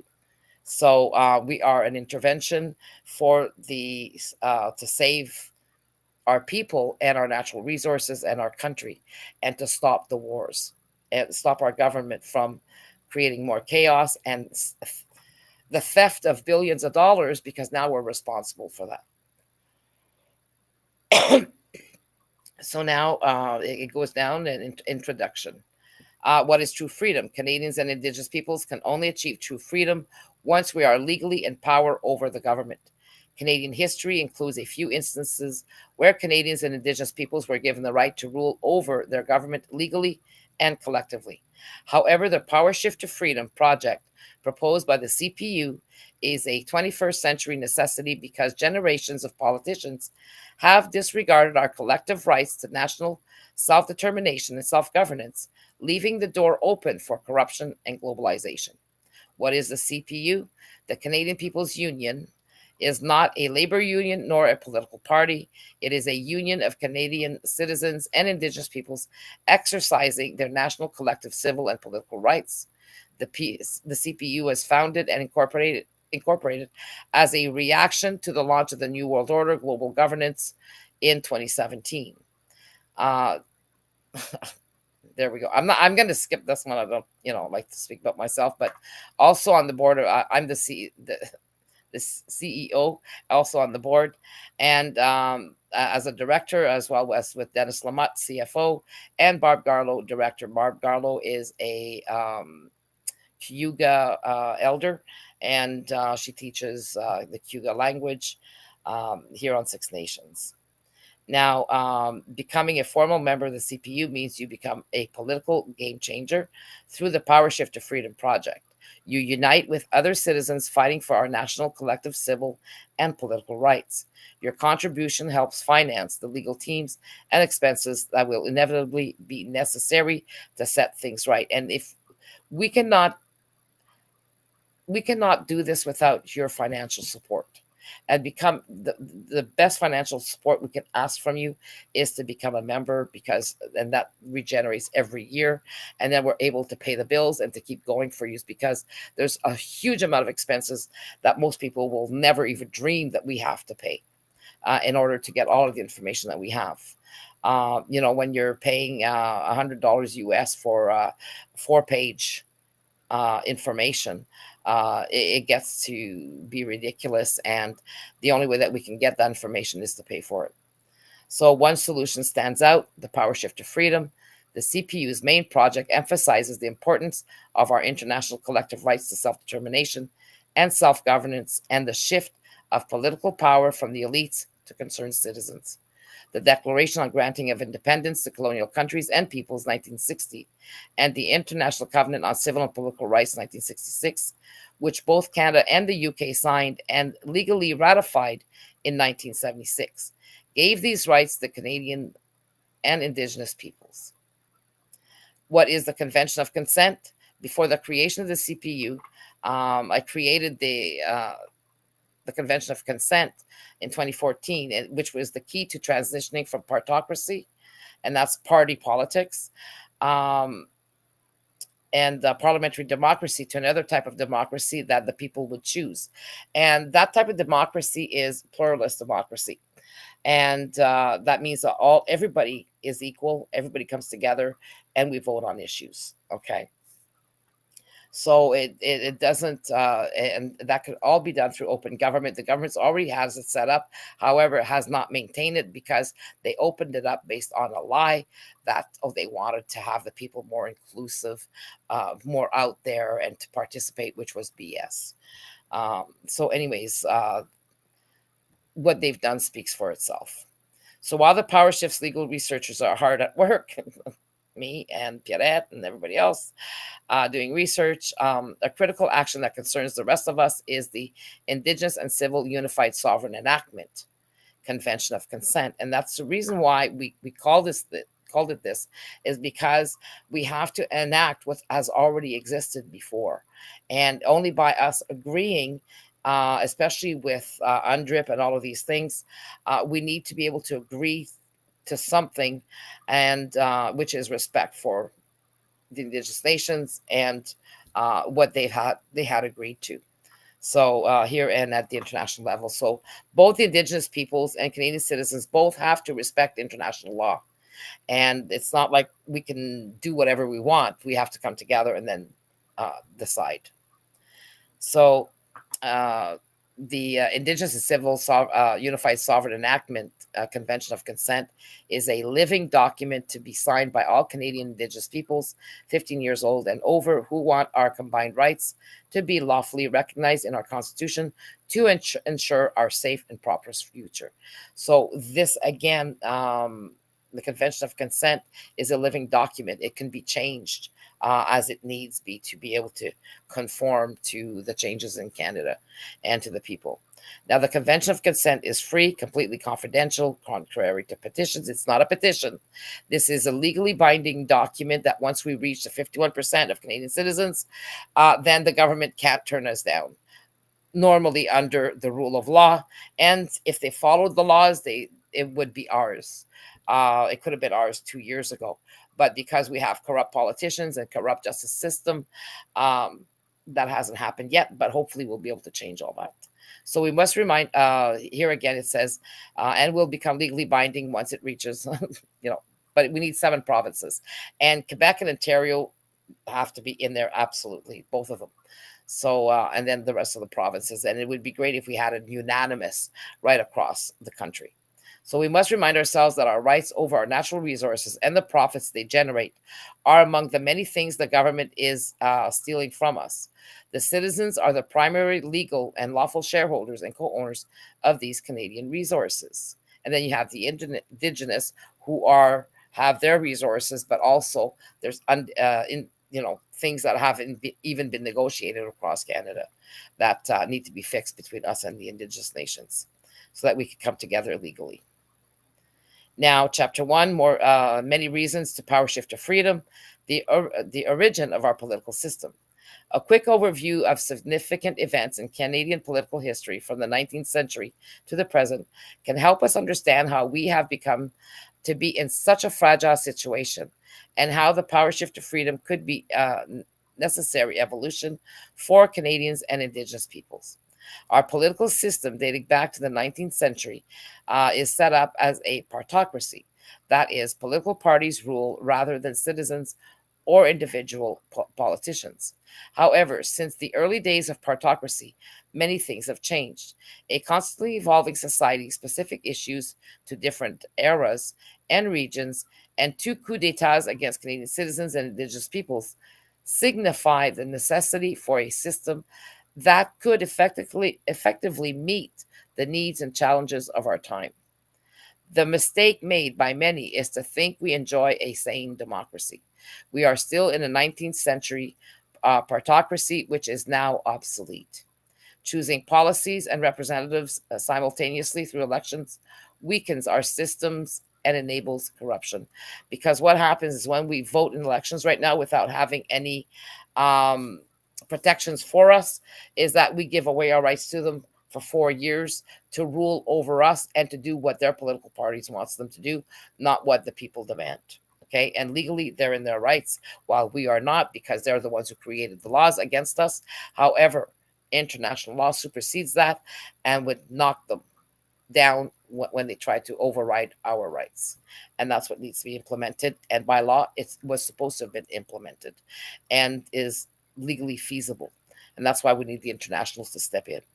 A democracy for few, but none for you.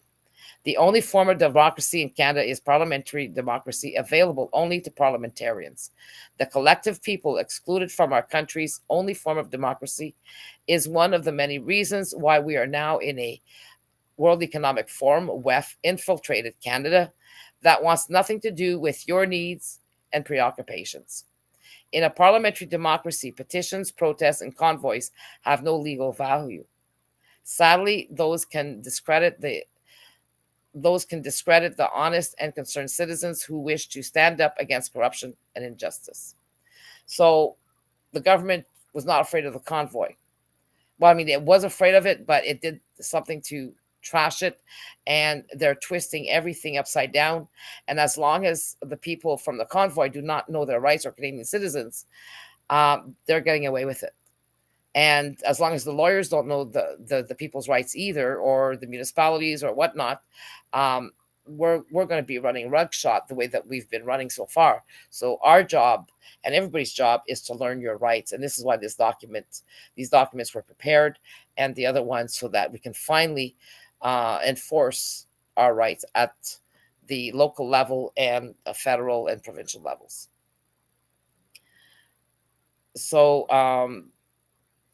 to learn more about partocracy and the importance of power shifting to a different political system, please see The Power Shift from Party Elites to Informed Citizens, written in 2013 by Von Leyen, Professor Emeritus at the Trent University Political Science. So he was instrumental in our wanting to power shift and to dedicate what we do to this man, because he really tried, and it made sense. We don't need to destroy our governments, our governance, but at least by taking our place, it's very simple, and then we finally have final say in Canada without having to change everything in government, other than the rights of the politicians over us. So Professor Von Leyen's posthumous contribution to the PowerShift project will leave an indelible legacy on Canada and the CPU, espousing the citizens' collective civil and political rights to national self-determination and self-governance. Now, Canadian history and coup d'etat by the sovereign bodies, 1931. National independence of Canada. Everybody thinks we're independent, right? Well, as the UK says, independence does not mean liberty. Because what was independent was the country itself, and the government was left there to monitor us and to manage the corporation and the country. So some experts have called Canada a paradox, because a democracy cannot indeed exist within a constitutional monarchy. Now, who called it a paradox? The justices themselves, when they were looking at constitutional reform, legal reform in Canada. Now, the citizens, that's us, are not free and self-determinating, but are still subjects of the Canadian government. In 1941, Upper and Lower Canada united into the provinces of Ontario and Quebec, and the elite loyalists became the government of Canada. This was the beginning of paper crown governments. After the fall of British North America, the fathers of the Confederation obtained the power to manipulate the Indigenous nations and the French in Canada. In 1867, with the British North American Act, 1867, renamed the Canada Act 1982.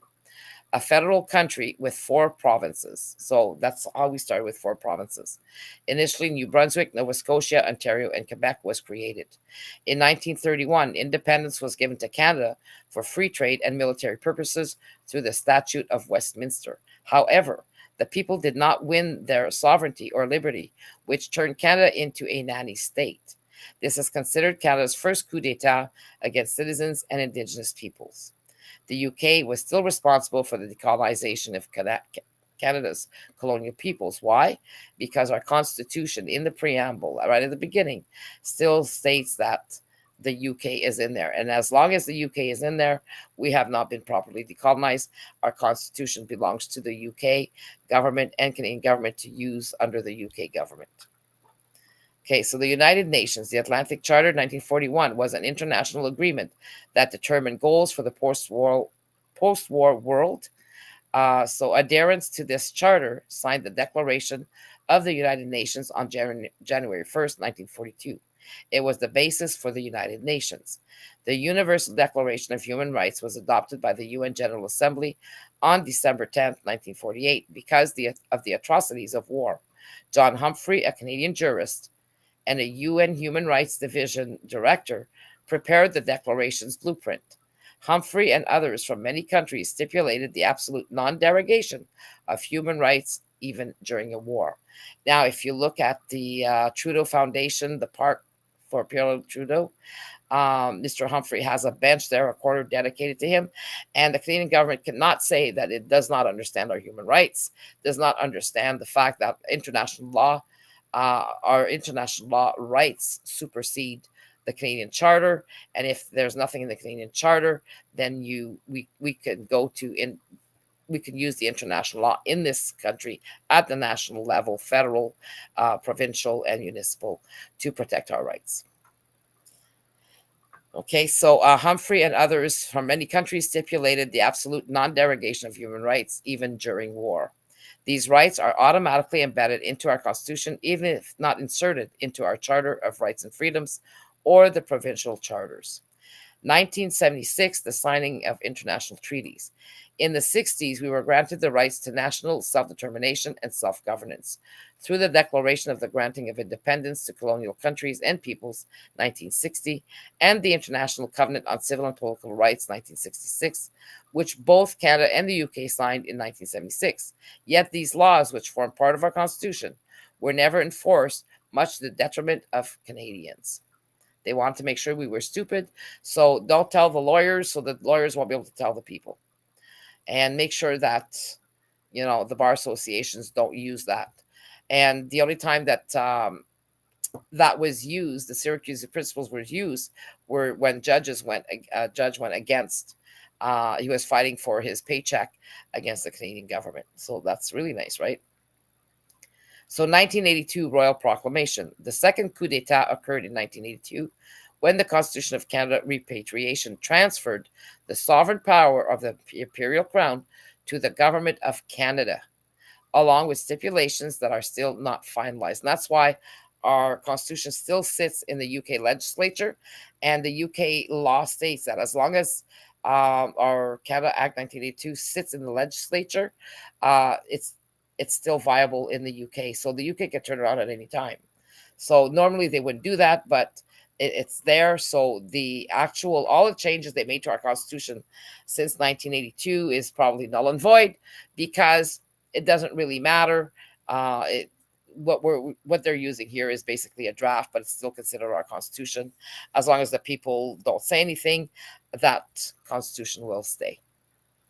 So anyways, long story short, the action by Pierre Trudeau's Liberal government and the provincial premiers resulted in the theft of our lawful rights above our government.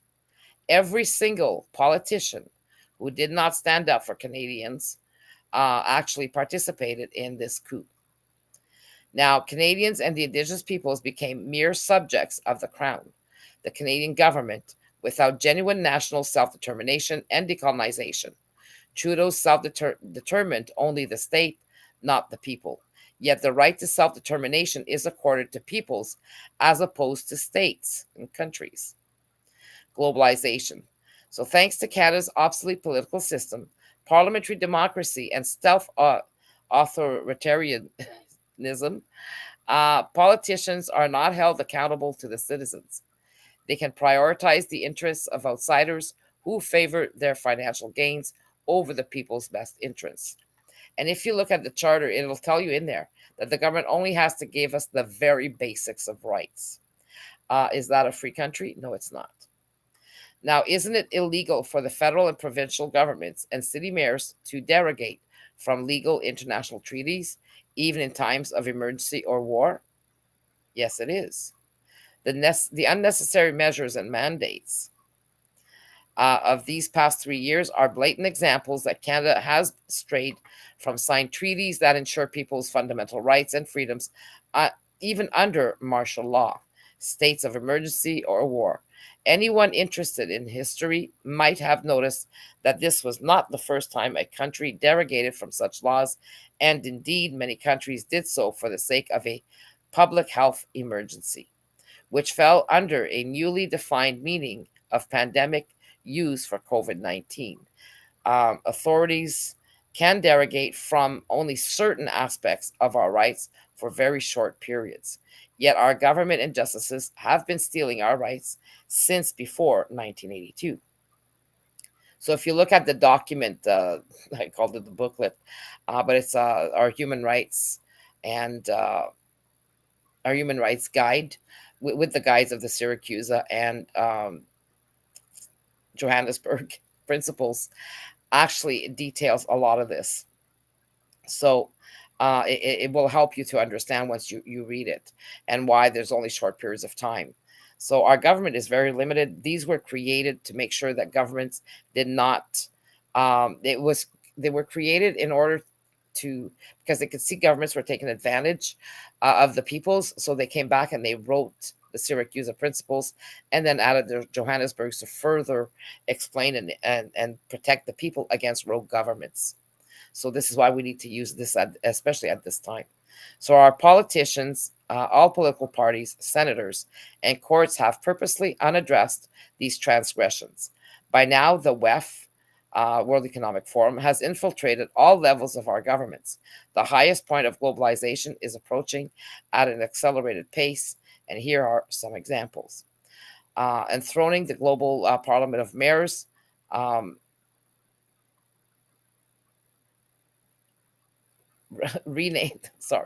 enthroning the global Parliament of Mayors, renamed as the Global Covenant of Mayors, and implementing projects such as Strong Mayors, Building Homes Act, etc., Bill 3, giving mayors veto powers over councillors and citizens, thus destroying municipal democracy. So when Doug Ford came out with this here in Ontario, now they're planning on passing this off right across Canada, putting the mayors with powers just as much as the prime minister, in that sense, where they can dictate to us, or the premiers. So basically, the people who have voted for their councillors, it's actually destroyed municipal democracy, because they can, as long as the mayor decides something, and even if there's only 3 councillors there, they can vote anything past, and they don't have to talk to the rest of them. So they can always make decisions without needing the rest of the councillors. So implementing C40 and 15-minute neighborhoods to centralize global governance into the hands of the WEF, disrupting all supply chains, especially food supplies, and pushing new nutrition regulations and social credit, transferring government responsibility and constitutional duty to the people, to the public-private partnerships, by siphoning our natural resources, including decision-making power and profit generation. And what this means is that public-private corporations now are now acting as government agents in ruling us, and they decide what they're going to charge, and they have more power really than the governments in what they're doing, because they have a bigger share of in the contracts in regards to decision-making authority. So using weather modification as the stepping stone to future hardships, coercing public and private corporations and their employees to forcibly mandate medical experimental treatments, which is still written and enforced in many corporate policies today. All of this is illegal. Fast tracking the implementation of the CBDC and the eventual removal of cash, effectively placing control of the citizens' money and spending habits into the hands of government, big corporations, and big banks. Bill C-11, the senators and parliamentarians received an open letter from the CPU on April 5th, 2023, before the approval of Bill C-11. The letter pointed out that the unconstitutional nature of the bill.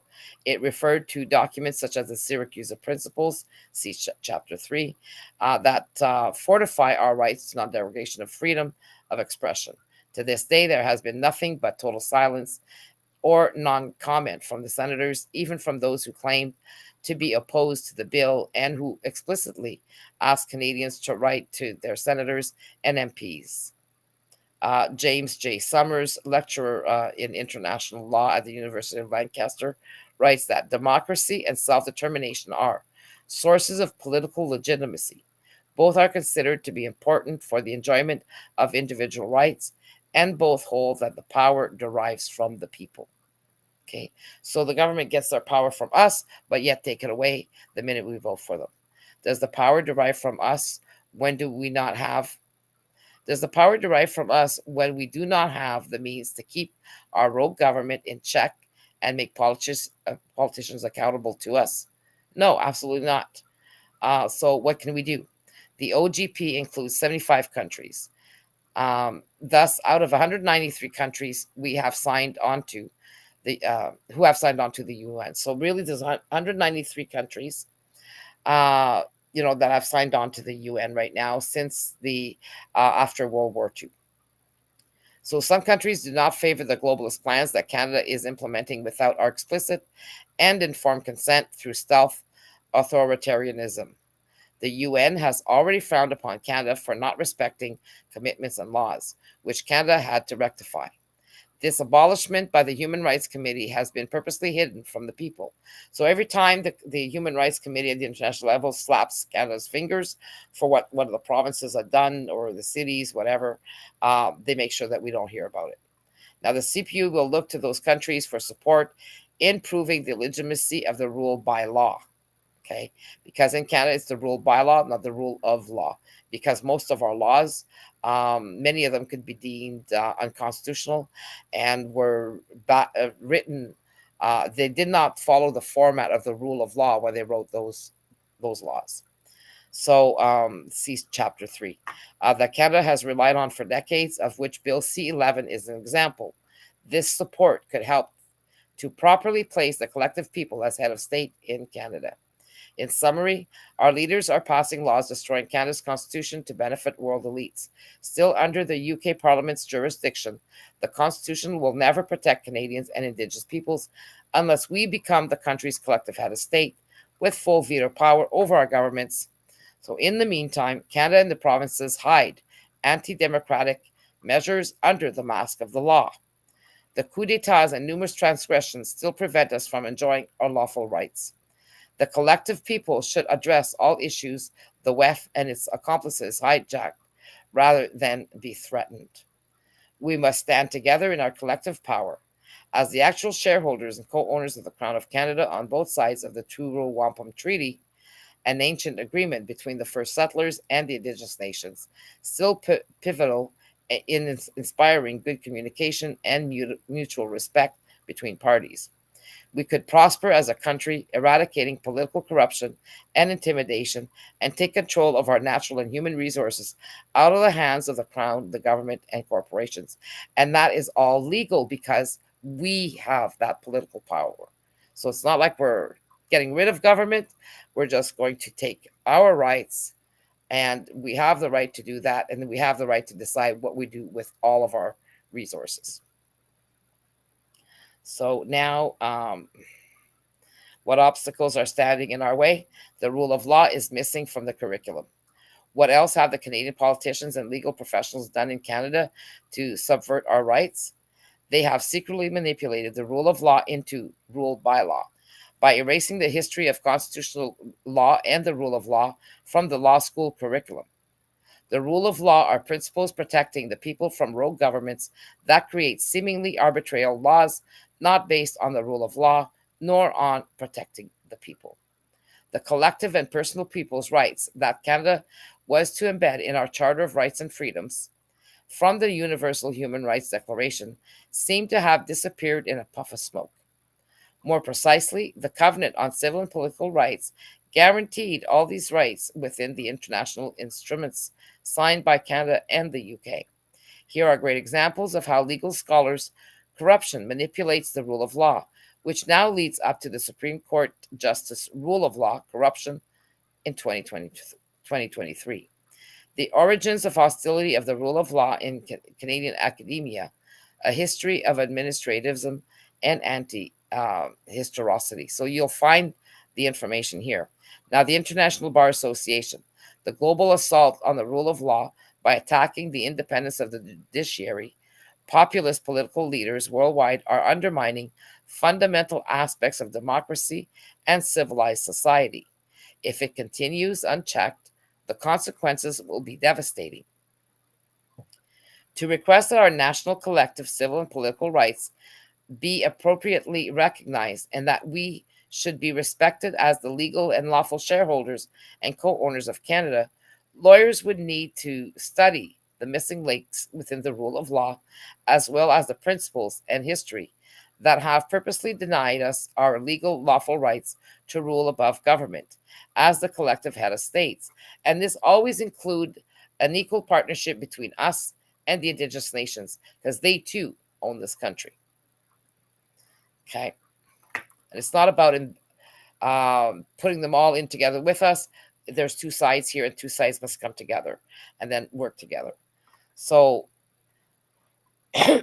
while following the rule of law, there would be no episodes of Supreme Court justices or any lower court justices falsely misleading, contradicting, or diminishing lawyers fighting for our rights.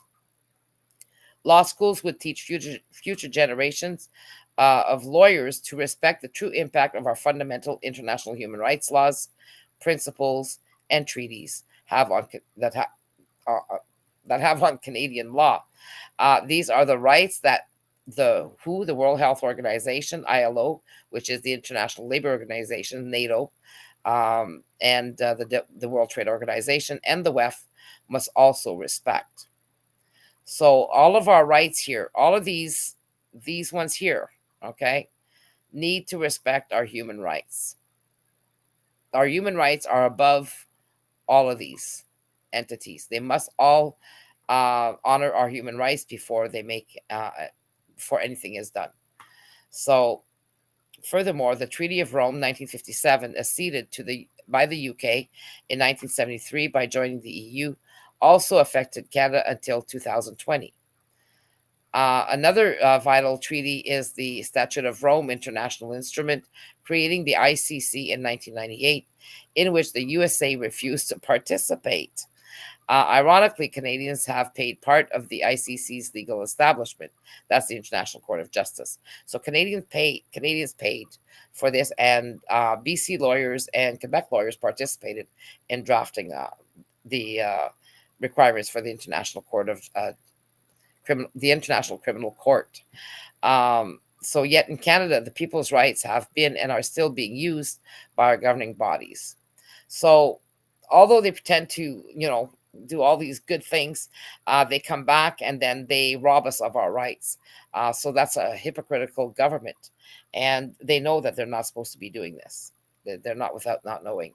If they don't know, well, they have no business in Parliament. So ignorance of the Syracuse principles. Understanding the dynamics and legalities of the federal and provincial governments and the UK under the guise of the rule by law instead of the rule of law brings us to the Syracuse Principles, 1985. In 1984, a colloquium of 35 experts had gathered in Syracuse, Italy, to examine the conditions for permissible derogations from the International Covenant on Civil and Political Rights. They created the Syracuse Principles to foster a fundamental respect for the rule of law and to reinforce human rights principles, because countries were overriding the people's rights. Now, deferring to these principles is crucial if we want to undertake a nonviolent and civilized revolution towards peace, order, and good governance, to protect our country from private corporations, corrupt officials, elected or otherwise, and their non-elected acolytes who seek a one-world governance. However, the Syracuse Principles 1985 are also missing from our legal education system. They don't teach it in law school. Now, these principles could positively change the outcome of our human rights cases, and life since 2020 could have been drastically different from an economic, health, and labor perspective. Pseudo law, the citizens in desperation of grasping at straws to find a solution. Unfortunately, other obstacles hinder our progress, such as the pseudo law presumption. So, what doesn't help Canadians right now is using pseudo law, they call it common law or even um, natural law. We already have those embedded, but you need to really understand the differences here. So, Donald J. Netoletsky and Richard Warman describe pseudo law as a collection of legal sounding but false rules that purport to be law employed by groups including the detaxer and freemen on the land movements. Now, this gentleman has kind of thrown us into there, but obviously he didn't speak to us, didn't speak to me directly, and hasn't really read our new things. But he was of the notion that we're pseudo common law as well, and that's because it's hard to, how could I say, to speak to these people and to show them the proof that we have, because most of them will just read what they want and do what they want and say what they want. But when you use the some of the wordings that we've used, it's easy for him to have assumed that we were under pseudo common law because a lot of our stuff that was passed around, or the people that we were with, were participating in that, and then that threw us under the bus with them. But we are far from being pseudo common law. We follow what the rule of law is and everything else. So I'm not even worried about what they say. A lot of people will try to have will say critical things, criticize us, make up all kinds of stuff, or assume all kinds of stuff, and we're not even bothered with that, because once you read our stuff and you see what we're about and you listen to our videos, you'll know that everything that we've brought to you is actually can be verified, especially what's happening at the International Court of Justice right now. Everything we've ever said is spot on because of what we hear by from the lawyers at the international level in regards to self-determination, in regards to our rights. So all of the anybody who criticizes us in Canada, well, I have to laugh. Okay, obviously they haven't been educated in international law, don't know what's really priority or not, what's prioritized at the international, how things work. So they can say whatever they want, and but that makes me laugh, because when I heard that he has made comments about us, I said, "Oh God, yeah, I'm not surprised." A Canadian, yeah, uh, no doubt. So if you don't understand how the law works and you go to court, you're not gonna be able to get the responses or the reply that you need from a court justice, or the lawyers that you're trying to work with that don't understand international law. So you're always best to find somebody that does understand international law before you go to court. That would be my suggestion. Make sure that they know what they're doing. Bring the papers. Get them to read them. Getting anybody to read anything nowadays is like asking them to shoot themselves in the head. Uh, they just want you to tell them in the short form. Well, there's no short form about our rights. I'll tell you that. But we are protected, and we need to use that to our best advantages. So, anyways, so where was I? Okay, okay. Now, many groups are misled by rules that give false hopes, because pseudo law is universally rejected by Canadian courts. Well, actually, worldwide, okay, not just by Canadian courts. Now, an example of pseudo law presumption that applies to this current fight in court self representation. It is commendable that so many groups have gotten involved in the search for freedom and legal solutions, and that so many citizens have been educating themselves. We must nonetheless have the necessary knowledge to recognize pseudo law presumptions. Some experts are stressing the need to create a new system of justice to avoid corruption and achieve our inalienable rights. However, The only safe way to ensure the success of our collective national self-determination and proper decolonization plan is to stay within the confines of the law, here and international. Why are politicians and legislative officials seemingly unaccountable? All politicians and legislative officials should be required to know the basics of international law, binding within our Constitution before creating laws.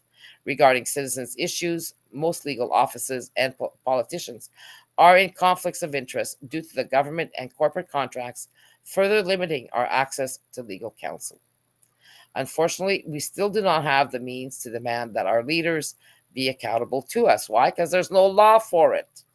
Now, today's politicians hold all the power without responsibility because our collective civil and political rights, national self determination, and self governance are not recognized.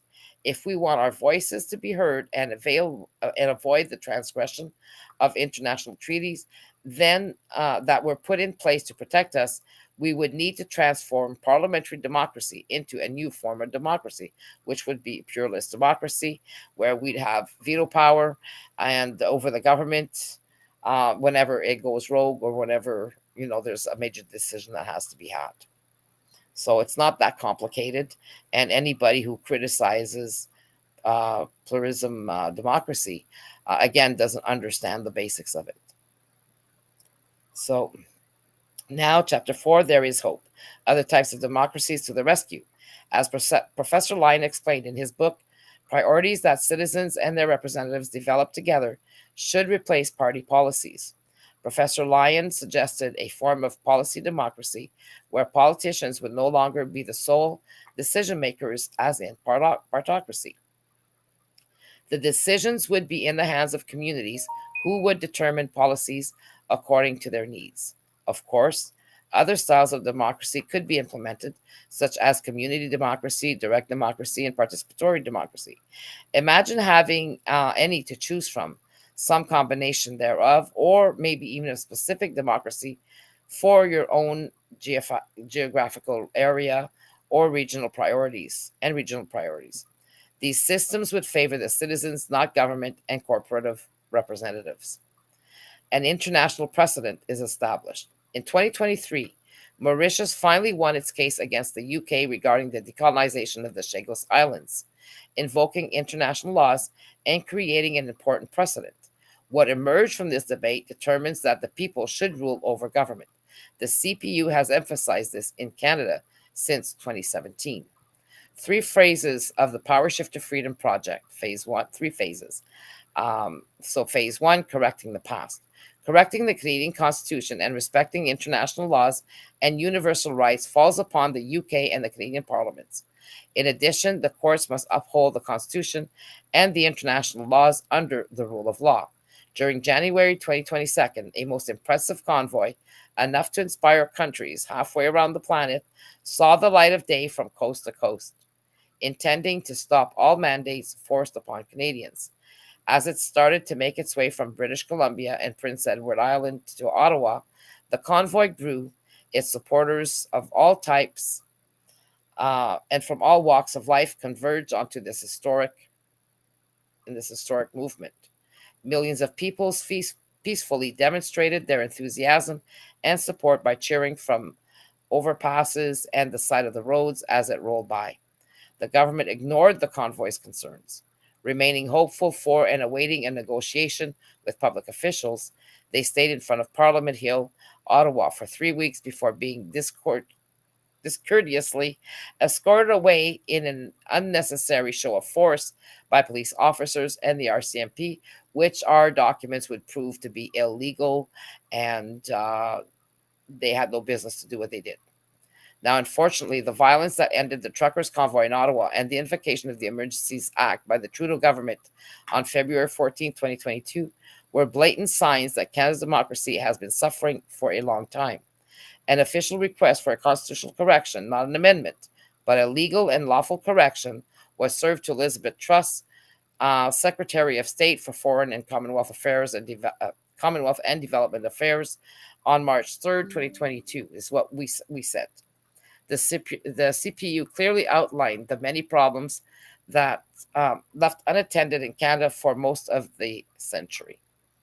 So we sent the letter in and we were totally ignored, which is nothing new in the UK. But if they had followed the rule of law, they should have went into Parliament and discussed the issue. And then they too would have seen that, yeah, okay, the referendums were never done. So we need to install that. And we're still waiting to this day. So we have to find another way around this. And the international is the only way to do it. So on July 30th, 2022, the CPU and its supporters stood up in Ottawa.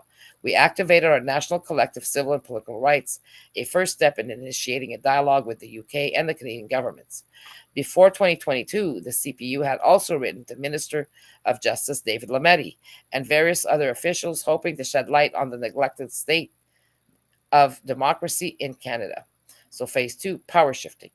Following the UK's collaboration or with the success of various and necessary court actions, the power shift of executive power from the political elite to the collective people as the final decision makers would bring our democracy into the 21st century. We would control our policies, our economy, our national resources, and our infrastructures. The shift of power would empower the citizens and Indigenous peoples and embody the real positive change so many of us desire. The citizens and the Indigenous peoples would lawfully rule Canada together as the collective head of state. Phase 3, the quiet democratic revolution in Canada. Now, the collective people could oversee the governance of their country 365 days a year with immediate accountability. Obtaining true transparency of decisions and subsequent actions would be a historic moment for Canada and its citizens, reflecting an informed nation involved in its decision-making process and governance. In any fair type of democracy, giving the people the means to deliberate with their representatives and ensure that the government followed the community's requirements would enrich almost all aspects of life in Canada. It would also greatly encourage the evolution of engaged citizenry. Using open government transition, well, they've already done most of the work for us. Mind you, right now they're not using it, but we can reopen that up and benefit from it and cut it off, because open government eventually, all of the countries who are using open government have to report to the United States. Okay, so we would shut that at the door. Okay, but we would use it within Canada itself. Now, open government is designed to make government more accessible so everyone can participate. Our government created to facilitate the New World Order, and in the wrong hands, it would devastate our society. So, however, as final decision makers, the collective people could use the open government structure to facilitate the transition towards healthier types of democracies. So, really, the open government was created to blind us to what they were going to do through the back door and through the WEF. Okay. Oh, look how the government is so good. Now we can participate. Well, while they're stabbing you in the back, they're trying to look really good. So our collective civil and political rights, national self-determination and self-governance, plus the structure of open government and proper referendums with the people monitoring the results, a true democracy where the people would have voice and be the final decision makers. So isn't that something that we should say yes to automatically, and all other countries? So in conclusion, what's in it for me, you ask? So if you're asking yourself, what's in it for me? Well, with a proper democracy in place and the collective people as head of state with final decision making authority over our governance, we could turn taxation into dividends. It might take a while, but hey, nothing stops us from being creative, right?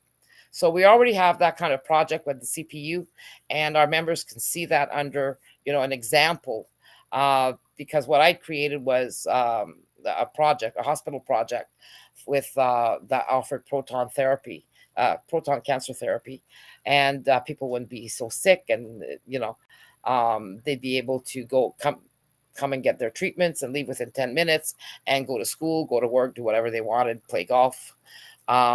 So anyways, this was a project that I had, and then I stopped it because I saw what was coming, which was an eventual war in regards to implementing a world governance.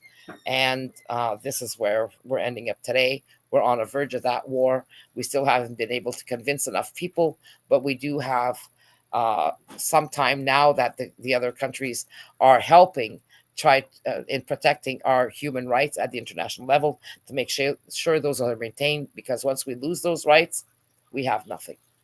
So what's in it for you? Well, with a proper democracy in place, the collective people as head of state with final decision-making authority over our governments would turn taxation into dividends. Instead of paying taxes, we can get money back.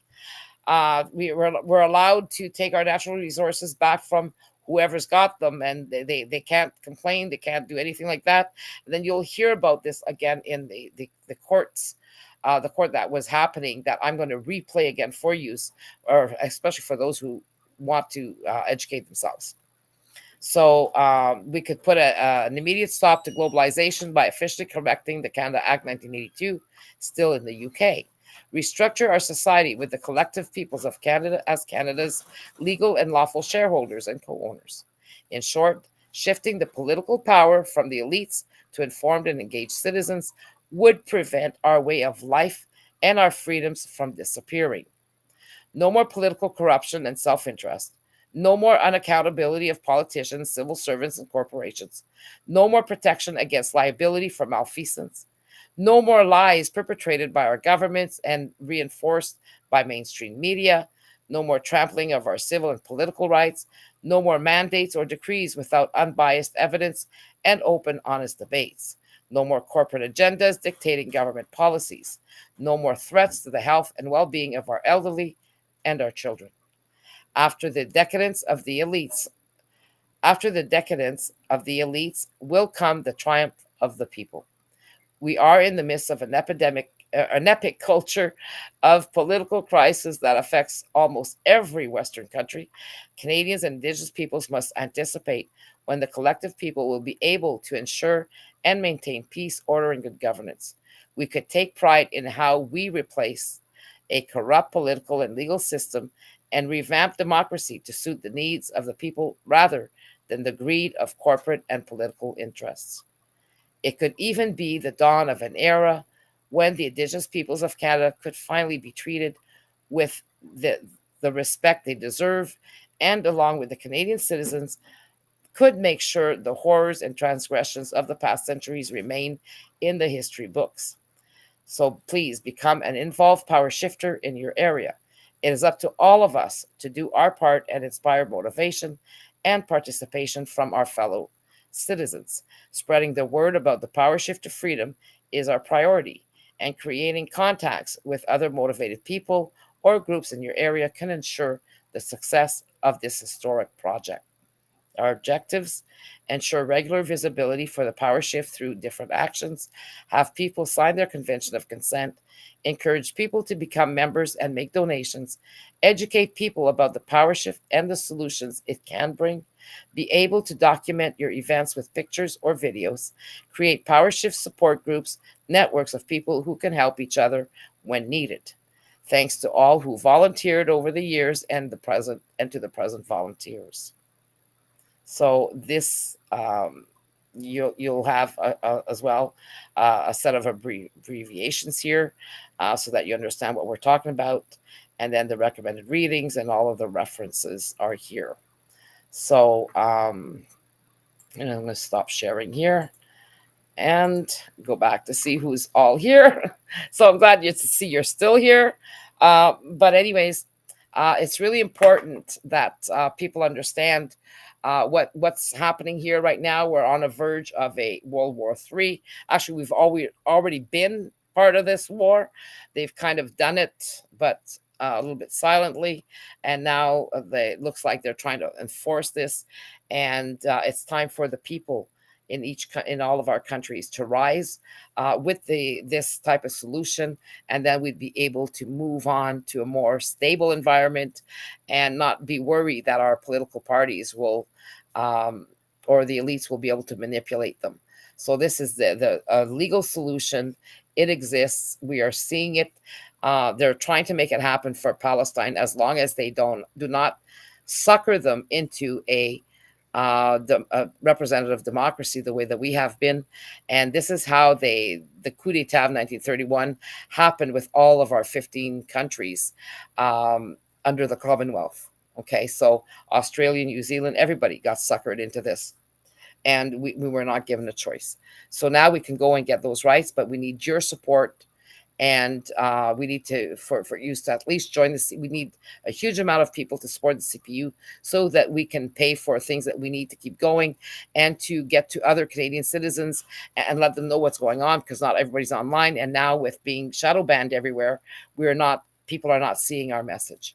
So other than going to door, go on, knock on everybody's doors, we need to be able to help everybody. So we need your support so that we can help others and then go into their communities so that they can go and get other people. And, this is how we can get this done. But again, you need to know, everybody has a responsibility, and you need to know your rights so that you can be well informed. And you also need to see that at the international level, everything the CPU has said since the beginning is actually true. Okay. And eventually all the lawyers in Canada, the misguided lawyers in Canada and justices, will see we're not so stupid after all. No, we're not common law. And yes, we've been spot on, and they should have listened to us, because if they would have listened to us back in 2022, taken those documents and actually read them, we wouldn't be sitting here today debating. Okay. Maybe Canada would have been well on its way to true democracy.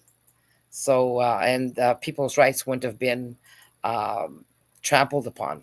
So I'm going to play that video again.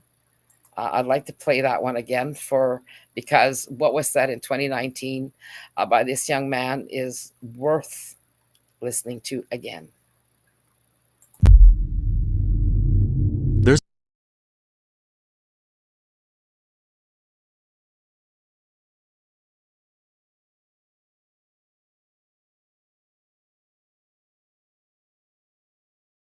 In a snowstorm in 2010, a young soldier named Mike Preisner, speaking without notes, became a legend with a spontaneous speech which identified the gulf between the real America and the America of the military media industrial complex. Every word he said echoes louder than ever today. Susan Brothers, thanks everyone for being here. We're from the organization March Forward, and we're here to say to all those serving in the Army and the Marines and the Air Force and the Navy that you have the absolute right to refuse to take part in these criminal wars, and that's a right that all of you should exercise. You have no reason to go put your life on the line and kill and die for profit. We've been to Iraq, we've been to Afghanistan, and we know what these wars are really about. And we joined the military for many reasons, because we need a college education, because we need a job, because we need health care. And then we join the military, and they tell us that our enemies are poor people in caves in Afghanistan, or poor people in the deserts of Iraq. But we've been to those countries, and we know that our enemies are not other poor people abroad. Our enemies are the people that laid us off from our jobs, that denied us health care, that make it impossible to get an education. Our enemies are not in the poorest countries on the planet, but right here in the richest one. Now these wars, the occupations of Iraq and Afghanistan alone, are costing over $700 million every single day. This is a crime every single day, while so many of us are hurting. Well, I think all of us here and the vast majority of people in this country would agree that we can spend $700 million a day better than bombing people that we have no reason to bomb. We can spend $700 million a day rebuilding those countries we've destroyed. We can spend $700 million a day caring for the veterans we get home when they get home. And then we can spend $700 million a day giving every single person health care, a college education, a job, and a livelihood, and a home. That's what we need to be spending our money on. But this government is not going to do that. They're not going to use the money in that way. They're not going to end the wars. And they're not going to do it because it's not our government. It's their government. It's the government of the rich. It's the government of Wall Street, of the oil giants, of the defense contractors. It's their government, and the only language that they understand is shutting down business as usual. And that's what we're doing here today, and we're going to continue to do until these wars are over.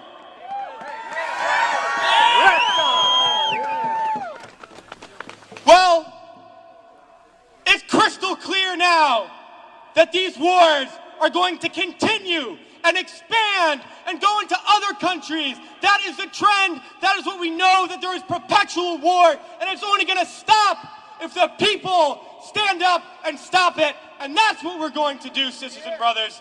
And a lot of people ask me, what do we do? Because we all know things are bad. We all see the atrocities on TV. We read about it. We experience it. People always ask, what do I do? Because we always want to know what to do. Do we vote? Do we support a politician?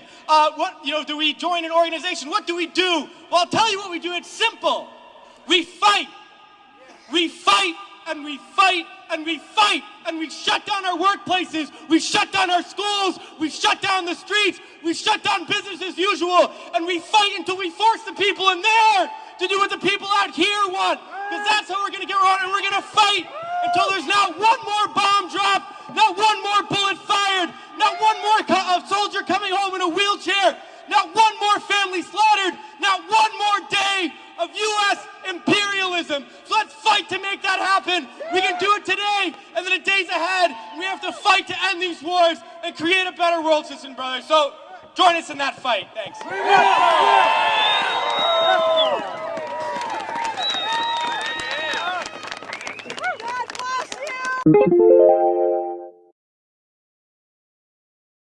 Okay, so I mean, that is so inspiring. And it's too bad that since 2003, hang on here, not 2003, through 2010, nothing much has changed. They just kept going. But we can change that with our CPU solution.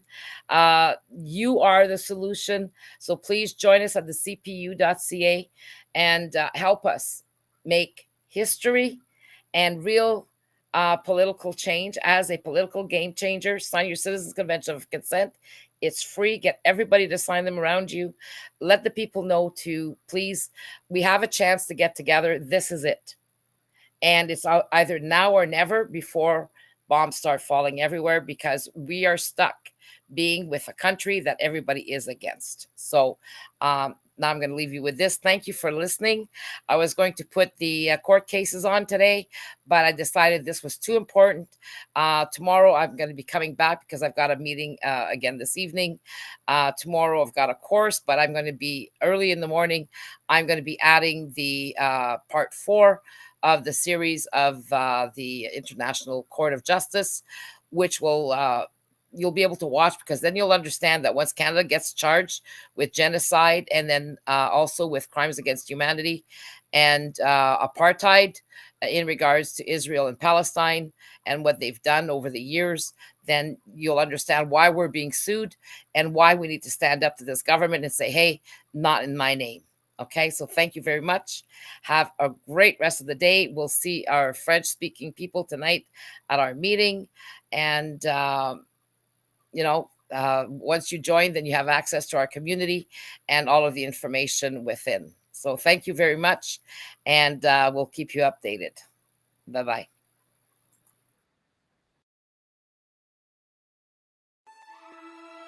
Attention, Canadians.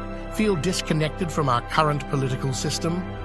Join the PowerShift to Freedom movement by the Canadian People's Union and be part of a bold vision for Canada's future.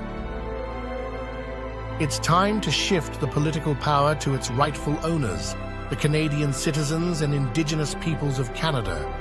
Dive into our history, understand the need for change, and embark on the quest for true democracy.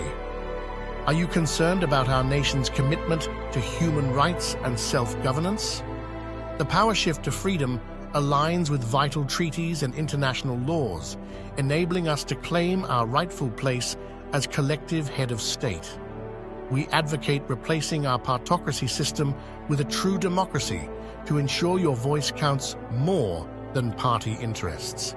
When our national collective civil and political rights are respected, your influence on policies will be direct and impactful. Join us on this noble struggle to make every Canadian and Indigenous peoples a meaningful participant in our future. People 15 years old and over can sign the Convention of Consent and unite for our rights in the Constitution. Ready to be part of this transformative movement? Visit thecpu.ca for more details. Embrace the change and shape our future.